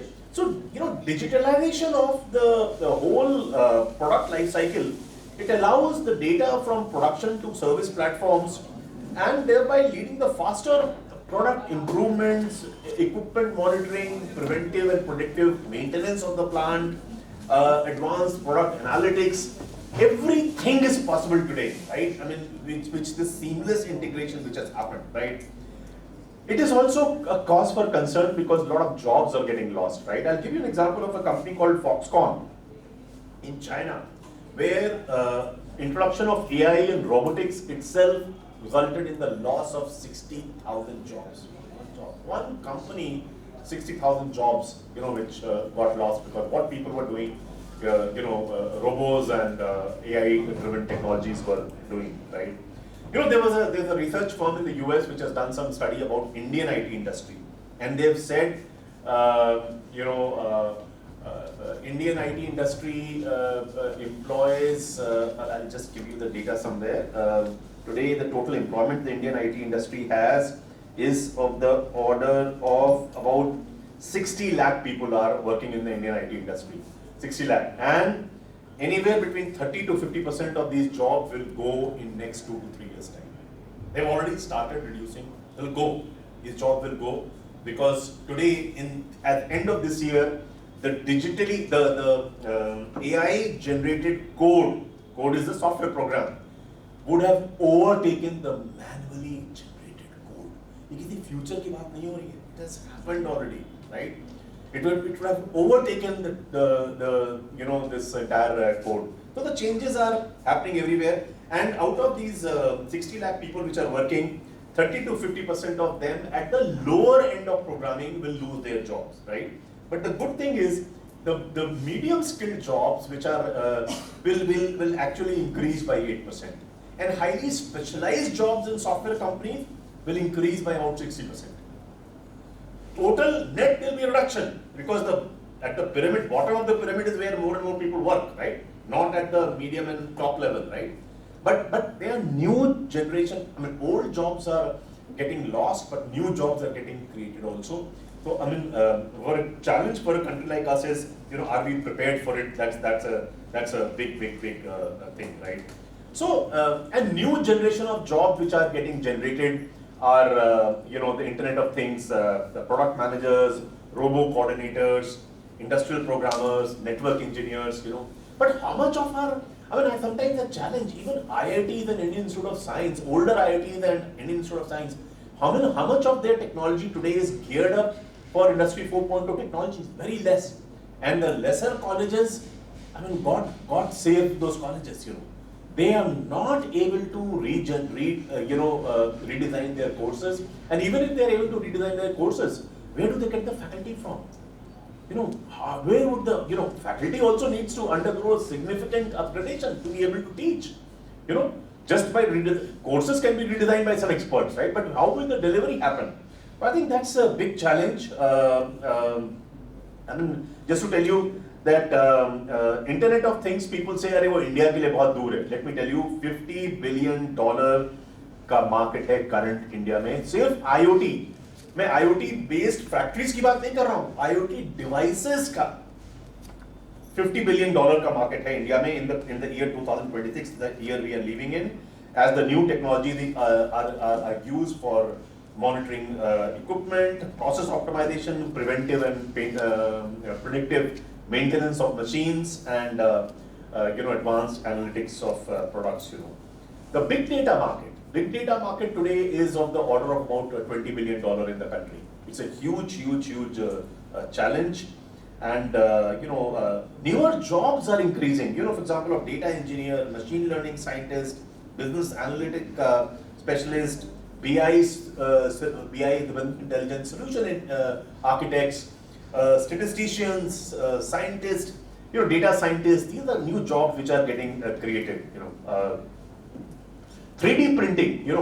The most complex of the aircraft products or components, or auto components, or any thing can be generated. You give some commands to the machine and 3D printer, and they'll start. I mean, how many of you have seen a 3D printer working? Some of you have, right? The entire component is not made in the factory. On the 3D printer, it is done, right? Today, 70% of all Indian manufacturing companies are using 3D printing. I'm not saying 3D printing is being used for large scale requirements, right? But for prototypes, for research and development, those are using those technologies to generate newer components, right? Typically, our research and development, if you change the design of a component, it used to go through a long cycle before the component could see the light of the day. All that is changing very fast with the 3D printing, right? So I think the new jobs that AI and robotics will create are of AI research scientists, language processing specialists, robo process automation developers, man-machine teaming machines, and so on and so forth. There are huge opportunities everywhere. Old jobs are reducing, surely getting lost, but newer, lot of analytic and productive predictive skills are important. Networking skills, people will always remain in demand, even though the shift from to the cloud has happened. But networking requirement will be people who have knowledge of wide area networks and so on and so forth. Edge computing, fog computing, the 5G networking technologies, they will always remain in fact, there will be more demand going forward than what has been in the past. The core coding skills will always be important, despite AI architects IT architects will be very important. Cyber security is, you have a separate session for that. I don't want to touch on that. But today data is the most valuable asset the company has, right? It is the most undervalued asset, right? The most undervalued asset, right? And no matter how smart are your software developers and having stuff which ensures that there's safe protocols used and so on and so forth, but the people who induce bugs into your system or infiltrate into a system, they are smarter people than the developers. It's always a fight. It's not easy at all, right? So let me shift the focus now a bit on Internet of Things. I have covered with some detail, kind of detail which was possible in the limited time that we have today.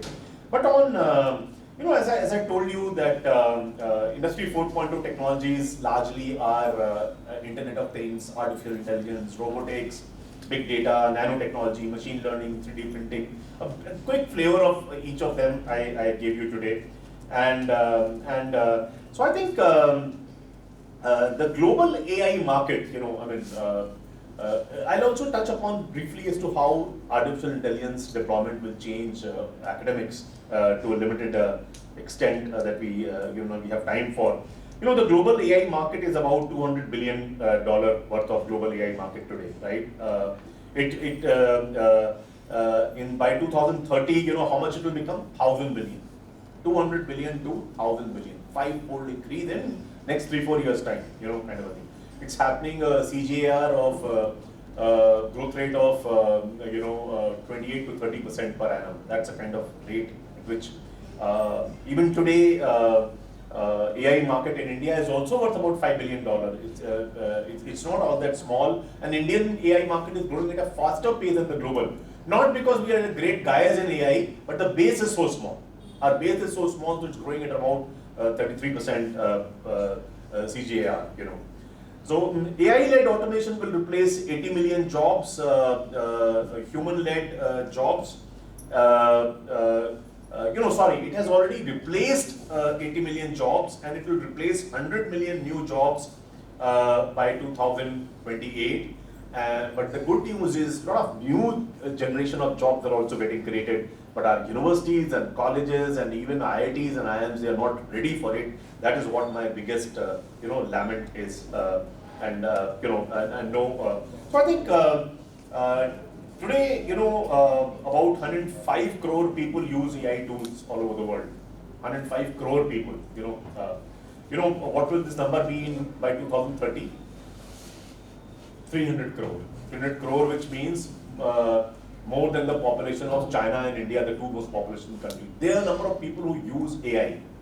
How many of you use AI here? Raise your hand.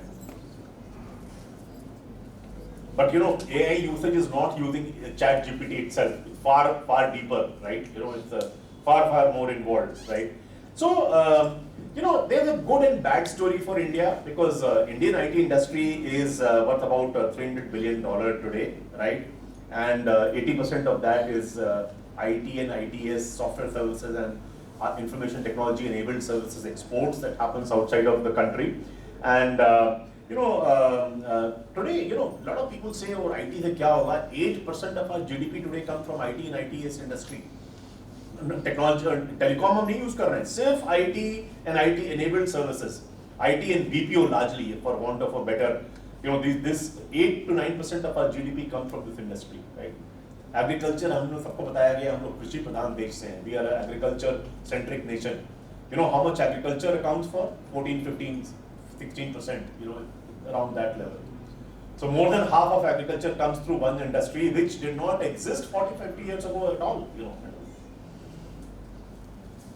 Good news is 1/3, or close to, some people say even half of the IT outsourcing work happens out of India, which is a very, very huge share that we have today. 1/3 of BPO work happens out of India, all over the world, and half of software services works happens out of India, right, kind of thing. And almost, as I said earlier, almost 60 lakh people are directly employed in this industry. It's a huge, huge, huge. Some terminology change I would like you to understand very clearly. See, a lot of people think that terms, they use terms like machine, machine language and artificial intelligence, they use interchangeably, right? There's some overlap, but they are not the same, right? So I think they are closely related. I think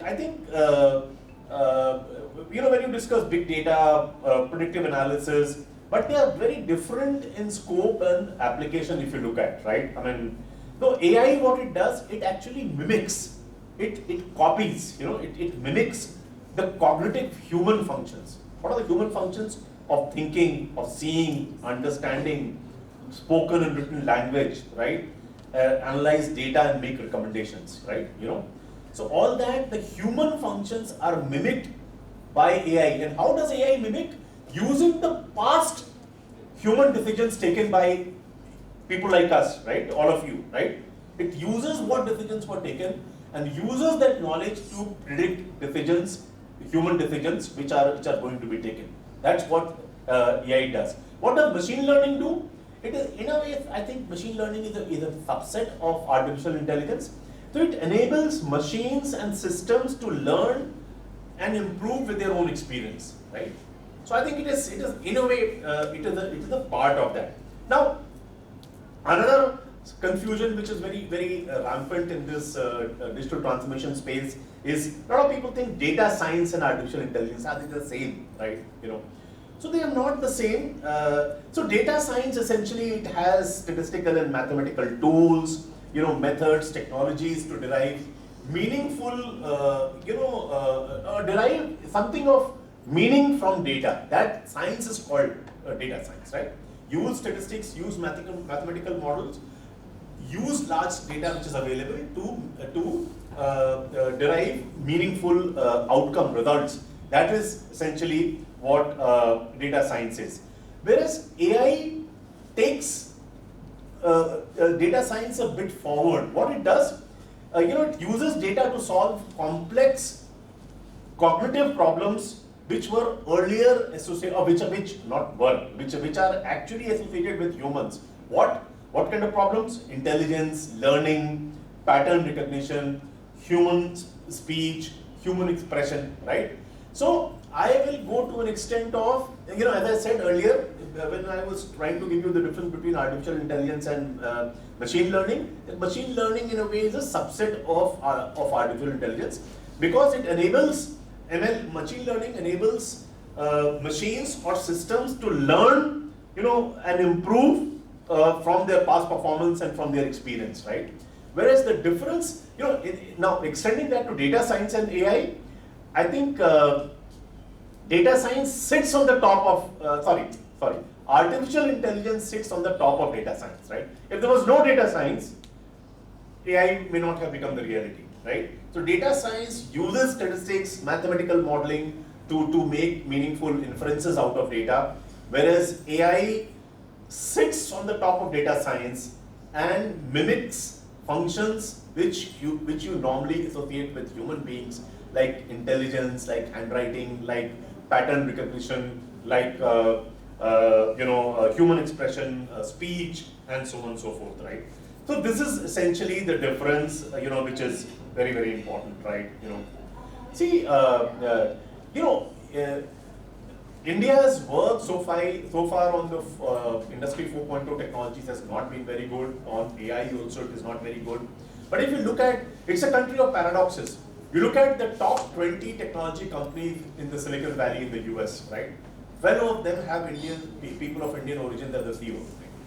And they, except one, all of them were born in India and had their first degree from our education system.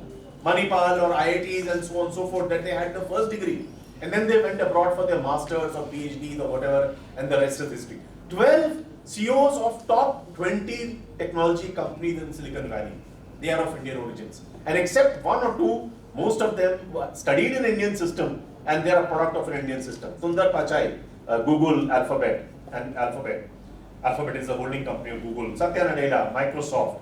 Sanjay Mehrotra of Micron. Shantanu Narayan of Adobe. Arvind Krishna of IBM. Neil Mohan of YouTube. George Kurian of NetApp. Parag Agrawal of CEO. I mean, recently the WhatsApp global CEO is also this guy, Shah from India. This fintech company which has been, the company has not been acquired, but a strategic stake has been, bought by, I think 10% stake has been bought by Meta, the company that runs WhatsApp as well as Facebook. So I think these are the kind of changes which are happening. So what AI essentially, let's talk about a few areas where AI does a huge amount of transformation in the way businesses are done. Disease diagnosis, right? Still hospitals are not using it to an extent, but diagnosis of problems can become much easier. How would you leverage AI? Because similar but why it is not happening so far? Because much of that diagnosis data of earlier patients, the past patients, is not in digital form, right? If you convert that into digital form, then with these kind of symptoms, this kind of age group, this kind of a demographic profile, what was the most probable diagnosis which happened in those patients, right? In those cases, right? So in complex disease diagnosis, AI can do wonders, right? Drug development. Some of the protein structures which go into the drugs, where the development of those protein structures used to take 10 to 20 years, it can happen in a couple of months. Because that entire process has become so fast because of deployment of AI, right? Client service, right? Support. How many of you have picked up phones or done something with on internet for a customer service which is provided to you, where you have a voice comes, but it's not a human voice. It is system generated voice. Have you experienced? How many? Just raise your hands. How many of you have experienced, right? So what it happens essentially, they are virtual assistants. They are not human people. Virtual people who mimic human voice, and even writing that you get is not, somebody is not hidden there. System generated writing, right? And everything. And chat boxes. Can you, now this is such a development which will shatter our BPO business big time. Because today almost half the work which BPO operators do can be done by AI assistants and chat boxes. आप ये कह सकते हो कि वो service आपको नहीं मिलती है because there are standard, but AI is also maturing, right? AI is not a static technology. It is maturing. You know, as you feed more and more data, past data, the decision making in AI, be it in drug diagnosis, disease diagnosis, or these kind of things will keep on improving, right? Development of AI chips. Today there are chips which are largely designed for artificial intelligence, right? Edge computing has become a reality, right?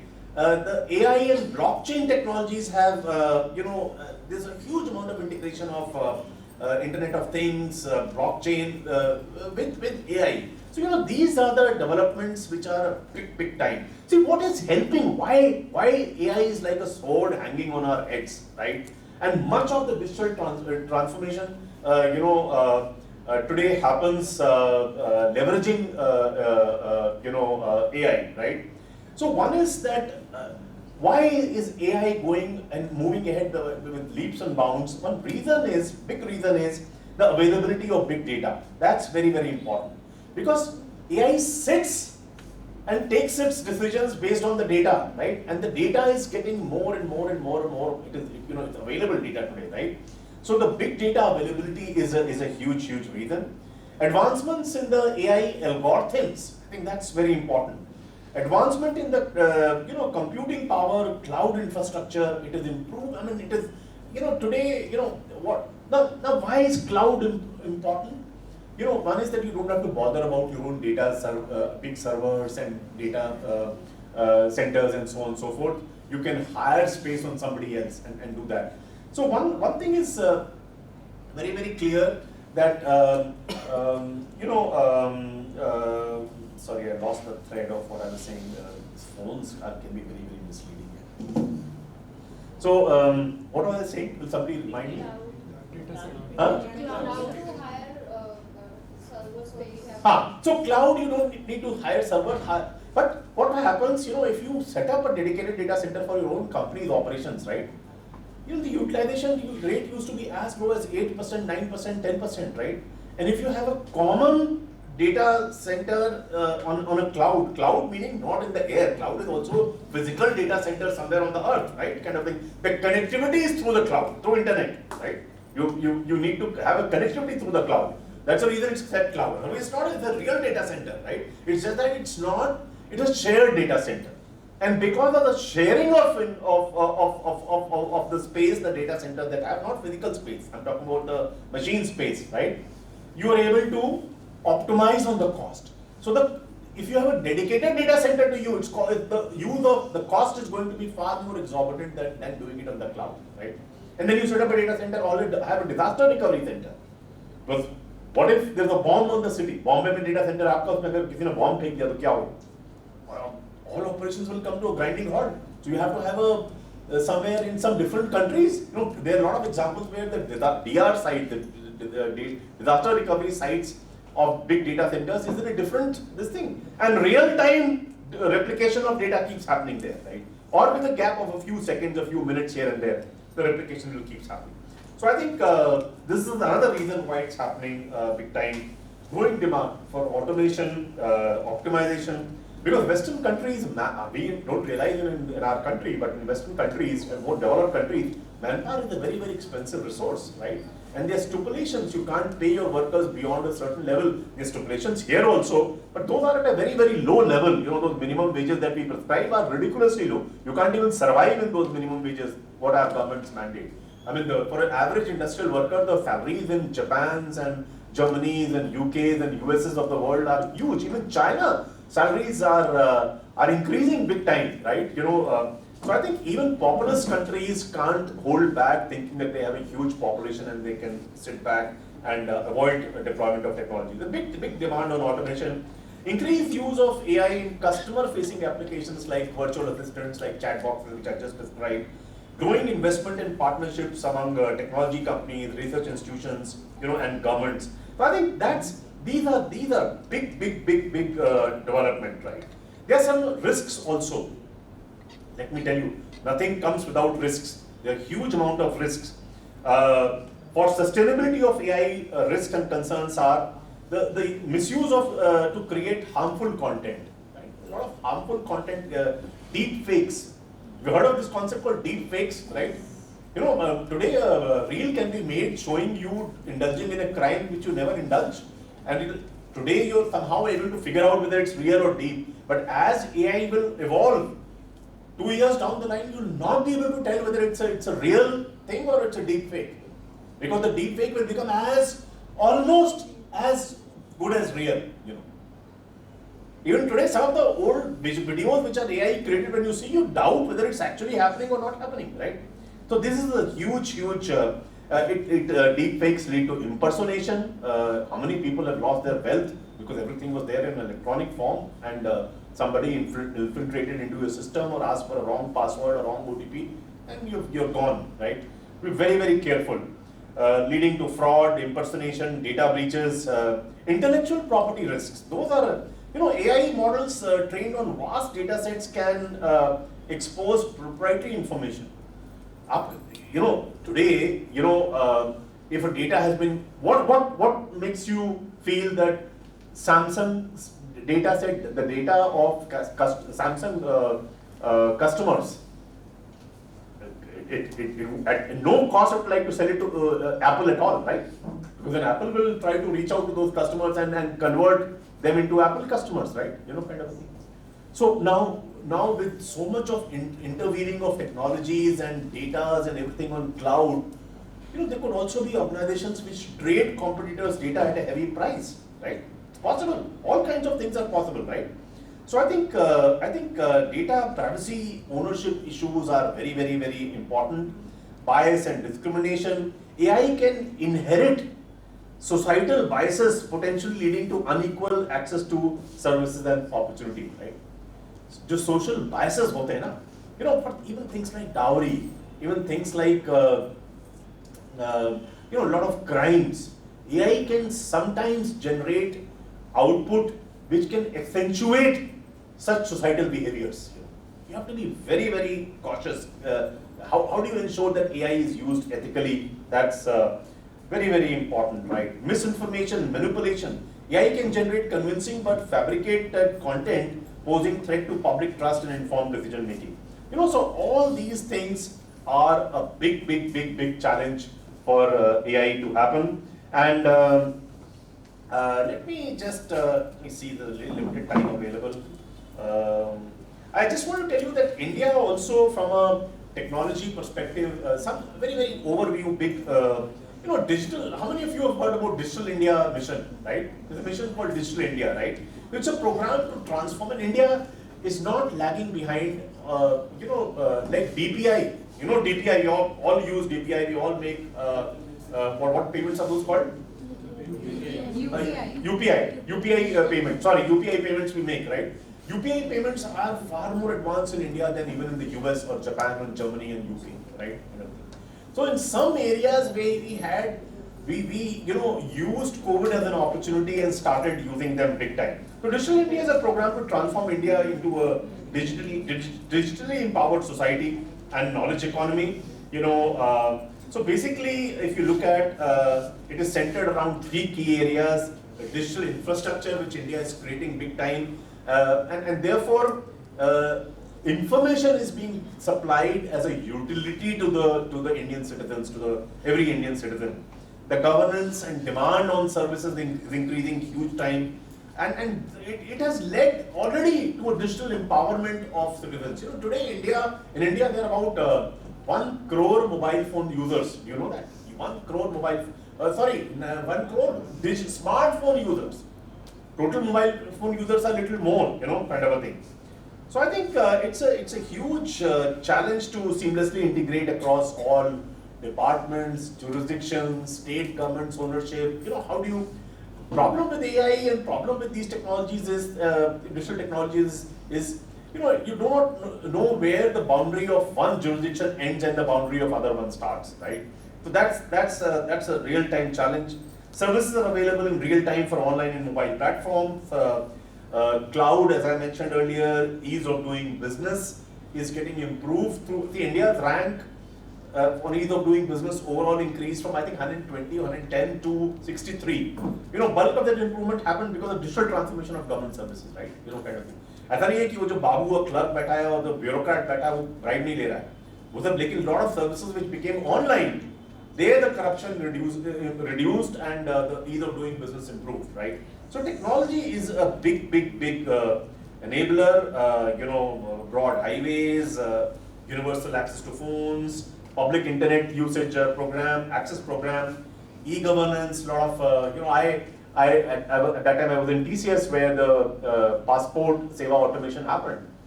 You are a young crowd, you may not have gone to a passport office in the old era, you know, when before the automation had happened, right?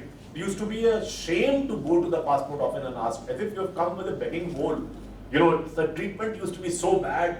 And today, whether you know somebody, even if you don't know somebody, you walk in the thing, 15-20 minutes, your entire process is done and you're out. And you're treated with dignity. So how you know, and it was led in a global capability center of TCS, which I had led. I used to lead at that point of time.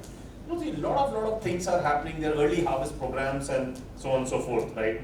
See, India has to take a very fast step forward, you know, on science and technology. The problem is we are still spending just about 0.69%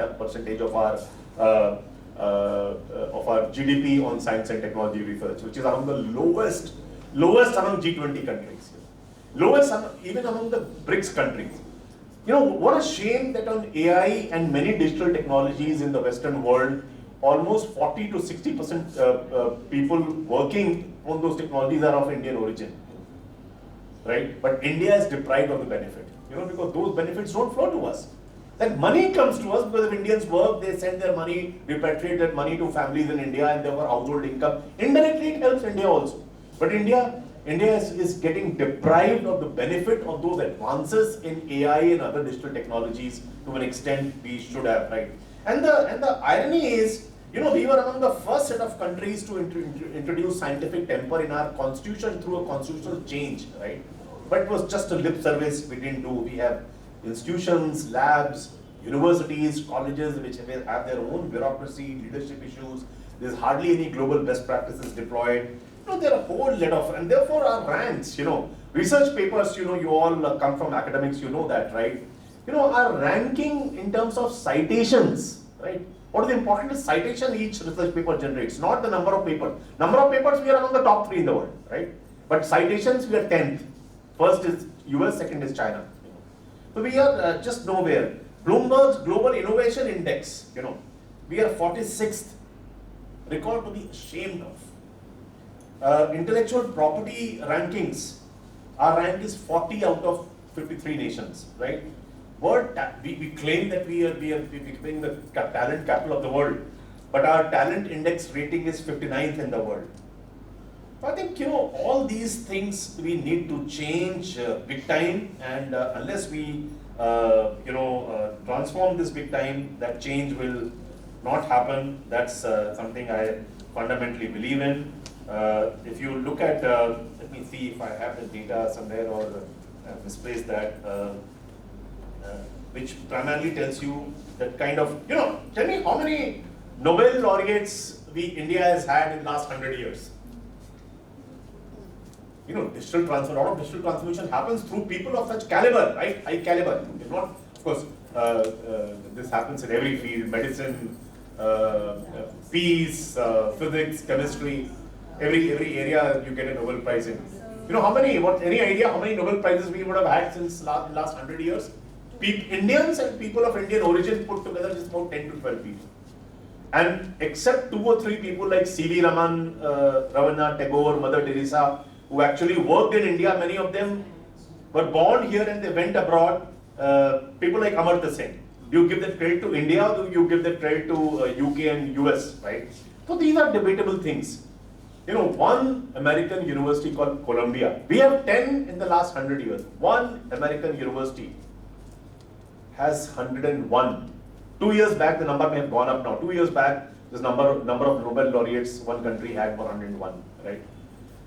Oxford, Cambridge, they have anywhere between 60 to 80 Nobel laureates.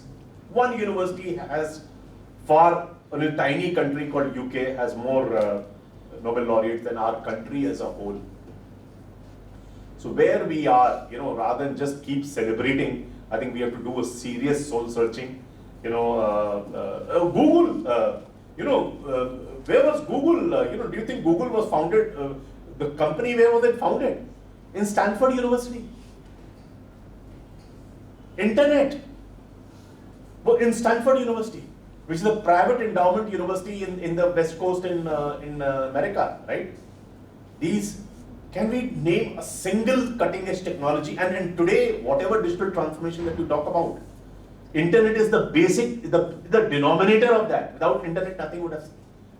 Internet was born in a lab in Stanford University.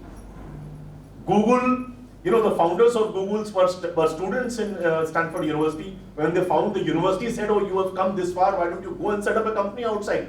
You've already come with the search engine. Now go out and do something like that, right? We claim we have 1,000+ universities and 10,000 colleges and so on and so forth. Forget about the Googles. Can we even name these cutting edge inventions or R&D breakthroughs which have happened in our colleges, right? So where are we? I think it is it's a time for some soul searching. I don't want to set 12:30, it's 12:30. I'll call it a day.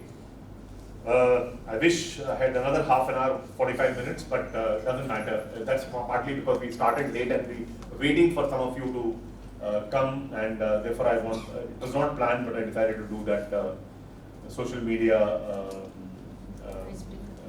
icebreaker in the beginning. I hope it was of some value. Idea was that you don't become expert in digital transformation, but you get a flavor of what it is all about, right? What are the kind of technologies involved? What kind of digital transformations have happened, right? What work is happening in India or not happening in India vis-a-vis the rest of the world, right? What are the gaps between differences between robotics and Internet of Things? What are the differences between machine learning and AI? What are the differences between data science and AI, right? I think these simple things I wanted you to understand. You'll always have access to multiple sources. Today, we live in an AI-driven world where one chat GPT command will fetch you anything. But my idea was that you absorb the basics and you get a 30,000 feet view of what digital transformation is all about, right? As I said earlier, technologies are all fine, but what is important is the mindset change, the cultural change. Because unless you have that cultural change and change of mindset and have that inquisitiveness to question the status quo all the time, you will become the Kodaks and Nokias of the world, right? Unless you radically redesign the way you want to do business with what kind of products, what kind of operations, what kind of processes, what kind of customer services, unless you design all that using technology, there is no survival. How many of you heard about Toffler? Anybody heard about Toffler? Toffler said, I'm not scared of people who oppose technologies. You know why? He said, I'm not scared of people who oppose technology, because they're bound to be defeated anyway. So why should I waste my energy on people who oppose technology or want the status quo? Time itself will marginalize them, right? Thank you, and I hope it was of some value. And let me capture a picture of this wonderful class that I had. Somebody will share me, but let me keep sitting and look happy at least. Don't look gloomy. So, give me 5 more minutes for any questions that they have. It will be unfair not to give them opportunity to ask questions. Yes? Sir, according to you, how India will look after 10 years in terms of digital transformation or AI? How it will gonna... It's a good question and a very genuine concern you have. Let me try to answer to the best of my ability. See, what will happen through the foreign direct investment which is coming to India, right? If you're getting Hyundai's factory or Toyota's factory, right? Then those practices from South Korea and Japan will come and they'll make sure that those technologies of digital transformation are deployed in the shop floors in India also, right? So that will happen. so whatever FDI we come, FDI is foreign direct investment, right? Where other governments, companies from other countries, they come and invest. So since they're used to those technology standards in their countries, they will deploy them here also in India, right? But for the companies of Indian origin, the homegrown companies, the brick and mortar companies, that that hunger to change is not as much as it should be. Especially MSME sector, I see the most vulnerable. Because large companies can still have some people who will evangelize this, some people evangelize digital transformation, and even if they don't have the talent, they'll not have the technologies, but they'll hire from left, right, and center, right? But MSME sector will be very, very badly hit because they don't have the resources, they don't have the risk-taking capability to go forward, right? So that's what I keep challenging the government also all the time. I'm not a critic of the government at all, but good things what they do I admire. But too much of keeping the nation in celebration mode and keeping your eyes closed is also not a good thing, right? We claim we are the fourth largest economy by GDP, and now we've become sixth because the dollar has, so in rupee has slipped vis-a-vis dollar, so we become the sixth largest, right? So fourth or sixth, purchasing power parity, we are still third largest. That's the beauty. So that is not important. What is important? And you keep celebrating everywhere you talk about it. It's good you talk about your good things also. But what is the per capita income? Right? The value of GDP divided by the number of people you have. What is the rank? What is your feeling? Third rank by purchasing power parity in terms of GDP after US and China. What's your take? What's your guess? What will be what will be India's rank among different countries when it comes to per capita income? Give me a guess. 11th, 12th, 14th. What? Give me some guess. Huh? Sorry? 147, I guess. You're very right, or very close to that. 142, 145, something around that level. And if you look at the countries below our rank, countries which have a lower rank than us, most of us sitting here, including me and your professors, won't know where those countries exist. There will be some sub-Saharan countries or some island countries where development has not reached. They could be below us. Human Development Index, right, which shows largely the quality of life, the quality of education, the quality of healthcare, life expectancy, political stability, electricity access, these kind of factors, right? Our rank is slightly better than per capita income. It is about 139 or 137 or that level. So how would we become a developed country? That's a different topic, Perhaps someday I can come and deliver a talk on a different subject. That good thing is the Prime Minister has shown, has said that has shared an aspiration at least with the country that he wants India to become a developed nation by 2047, right? But things don't work out by political slogan alone, right? You have to have a solid roadmap, aggressive roadmap with a biannual monitoring. Then only it will happen. I mean, these days that's the reason I travel so much all over the country. I'm heavily into speaking opportunities all over the country and few abroad also.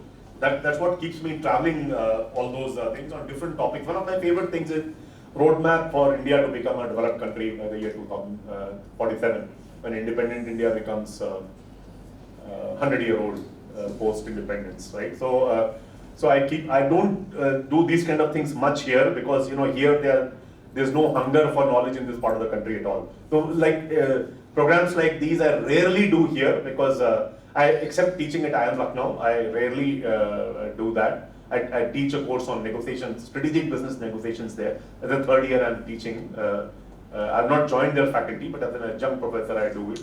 But I generally see most of my time goes into southern part of the country or western part of the country. Hardly, and Delhi of course, because there's hardly any hunger for knowledge. Knowledge is at discount in this part of the country. It's not a premium commodity. Sorry to say that and end my talk with that note, but that's the truth. Thank you very much. Any other question? Only one person asked a question. So one thing I would like to. Yeah, sure. So digital transformation is something I think all the businesses are. Next time, I'll ask your professor when you call me. Give me a little more time. Or a little more discipline in the part of students to come on time. You know, can you imagine at a 9 o'clock start program? If actually we started at 10:10, you know, and the actual start was even later because you know there were at least 7-8 people were short even at that point of time. You know. So next time for sure. Sure, sure.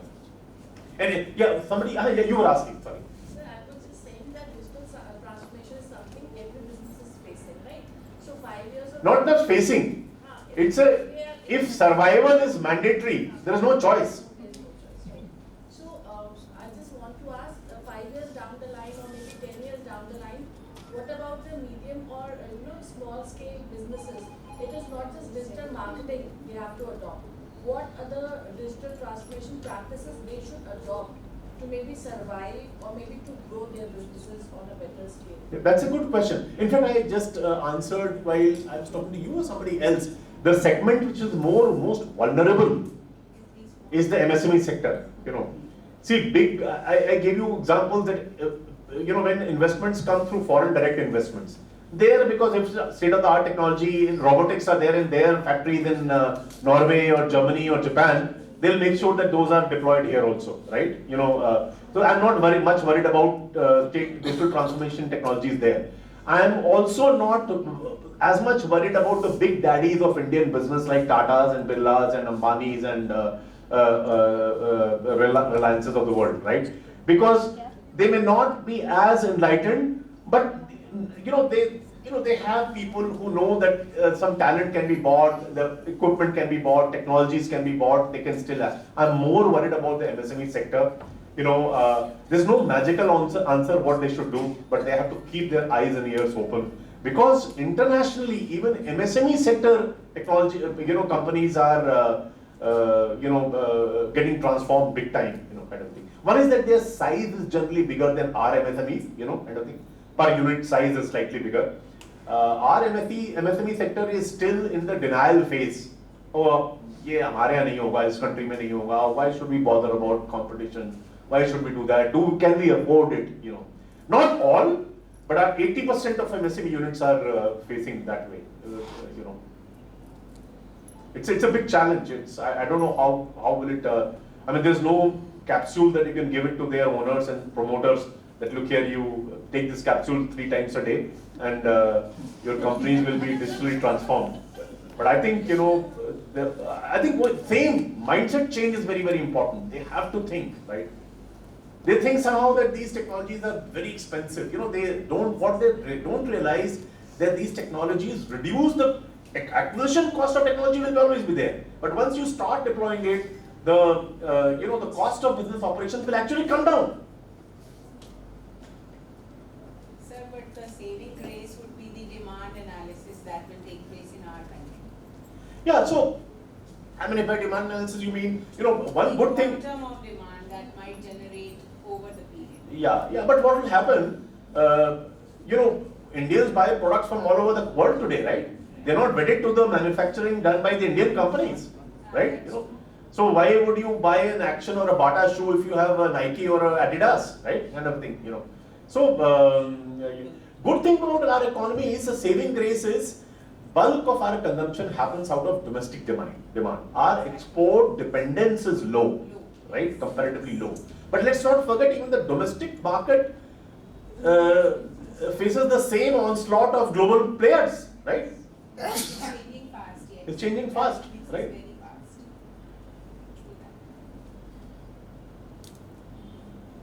Any more questions?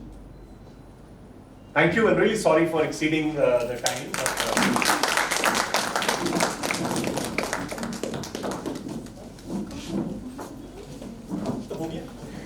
Thank you so much, sir, for your valuable time. Your session was truly insightful and engaging, and I am sure everyone. Is she saying anything differently to other faculty members? No, sir. More importantly, beyond all the insights you shared, the greatest lesson you have taught us today is to value and the importance of time, basically. I hope from tomorrow onwards, we all will be on time for every session which we are having. You are depriving yourself of an opportunity of, because I saw, went through the program details. You have a lot of people who are good people who are doing this FDP. I think full marks to National PG College to have lined up such people. But if you want to give only 1.5 hours to a 3 hour slot, those people are not losing, I can tell you. Who are the losers? I'm sure this will stay with us for a very long period of time after today's session. Stay lifetime. So yes. So now I would like to invite Dr. Shalini Rama ma'am and Professor Jyoti Bhargav ma'am to present a certificate as a token of respect, gratitude to sir. Certificate? What have I done to deserve a certificate? She is certified that I am a lousy teacher. It's a token of respect and gratitude sir for your valuable time. Thank you so much. Sir, some people are beyond certifications. You are one of them.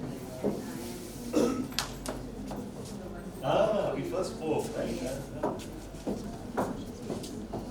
Now I would request everyone to come here for the group photograph.